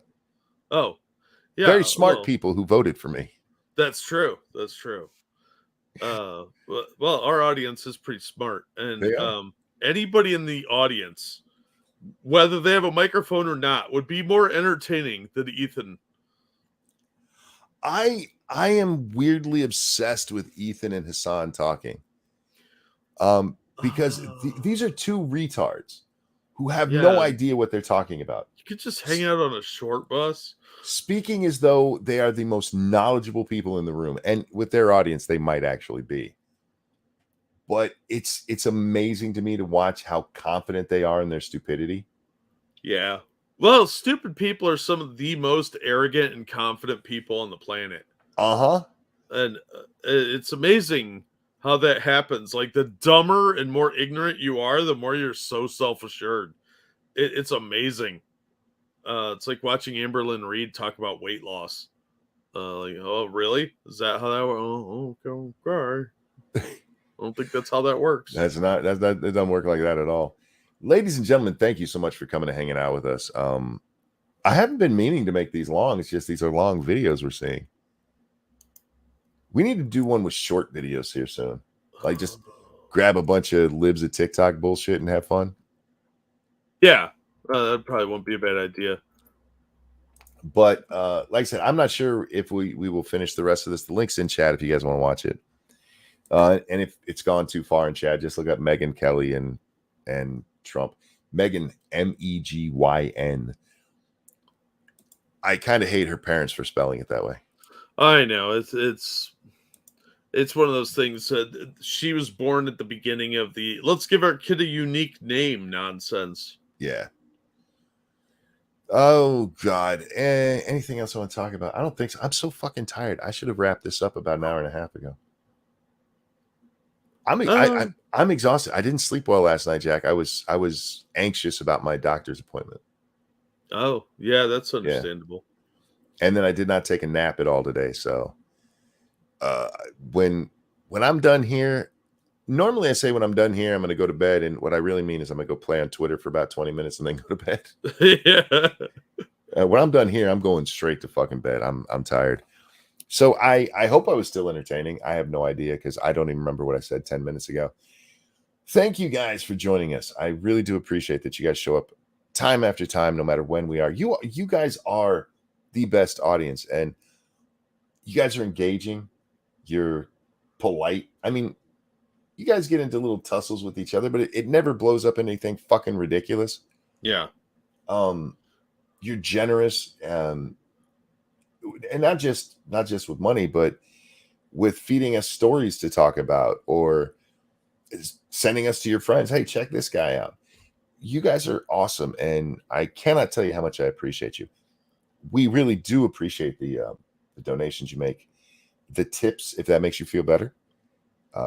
But thank you. Yeah, because you can't deduct this from your taxes. No.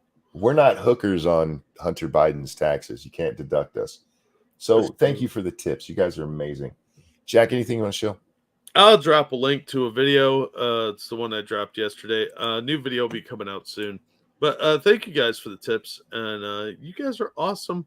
Monkey was working the shaft a minute ago, so I'll just reiterate that you guys are awesome, and we do appreciate you coming out night after night. I see you can fondle the balls a little bit. Well, I mean, I'm not a complete asshole. Guys, thank you so much for joining us. Jack, a pleasure as always, my friend. Oh, always glad to be here. To those of you who wake up in 15 minutes because the show's over and suddenly your computer's gotten quiet, bye. Stop using me as a sleep aid. No, please don't. Please tell your friends about how easy it is to fall asleep to this voice. Get them over here and listen. Like, even when this man screams, it just makes me cream. I mean, go to sleep. Cream in your sleep. You create wet dreams. I do. Nocturnal emissions. It's true. Yeah. Fuck, what the fuck am I doing? Ladies and gentlemen, thanks for coming and hanging out with us. We love you. Have a great Tuesday.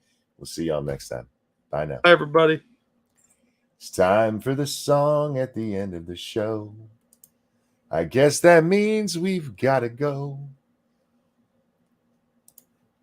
I was going to say something about a hoe, but what it is, I don't know.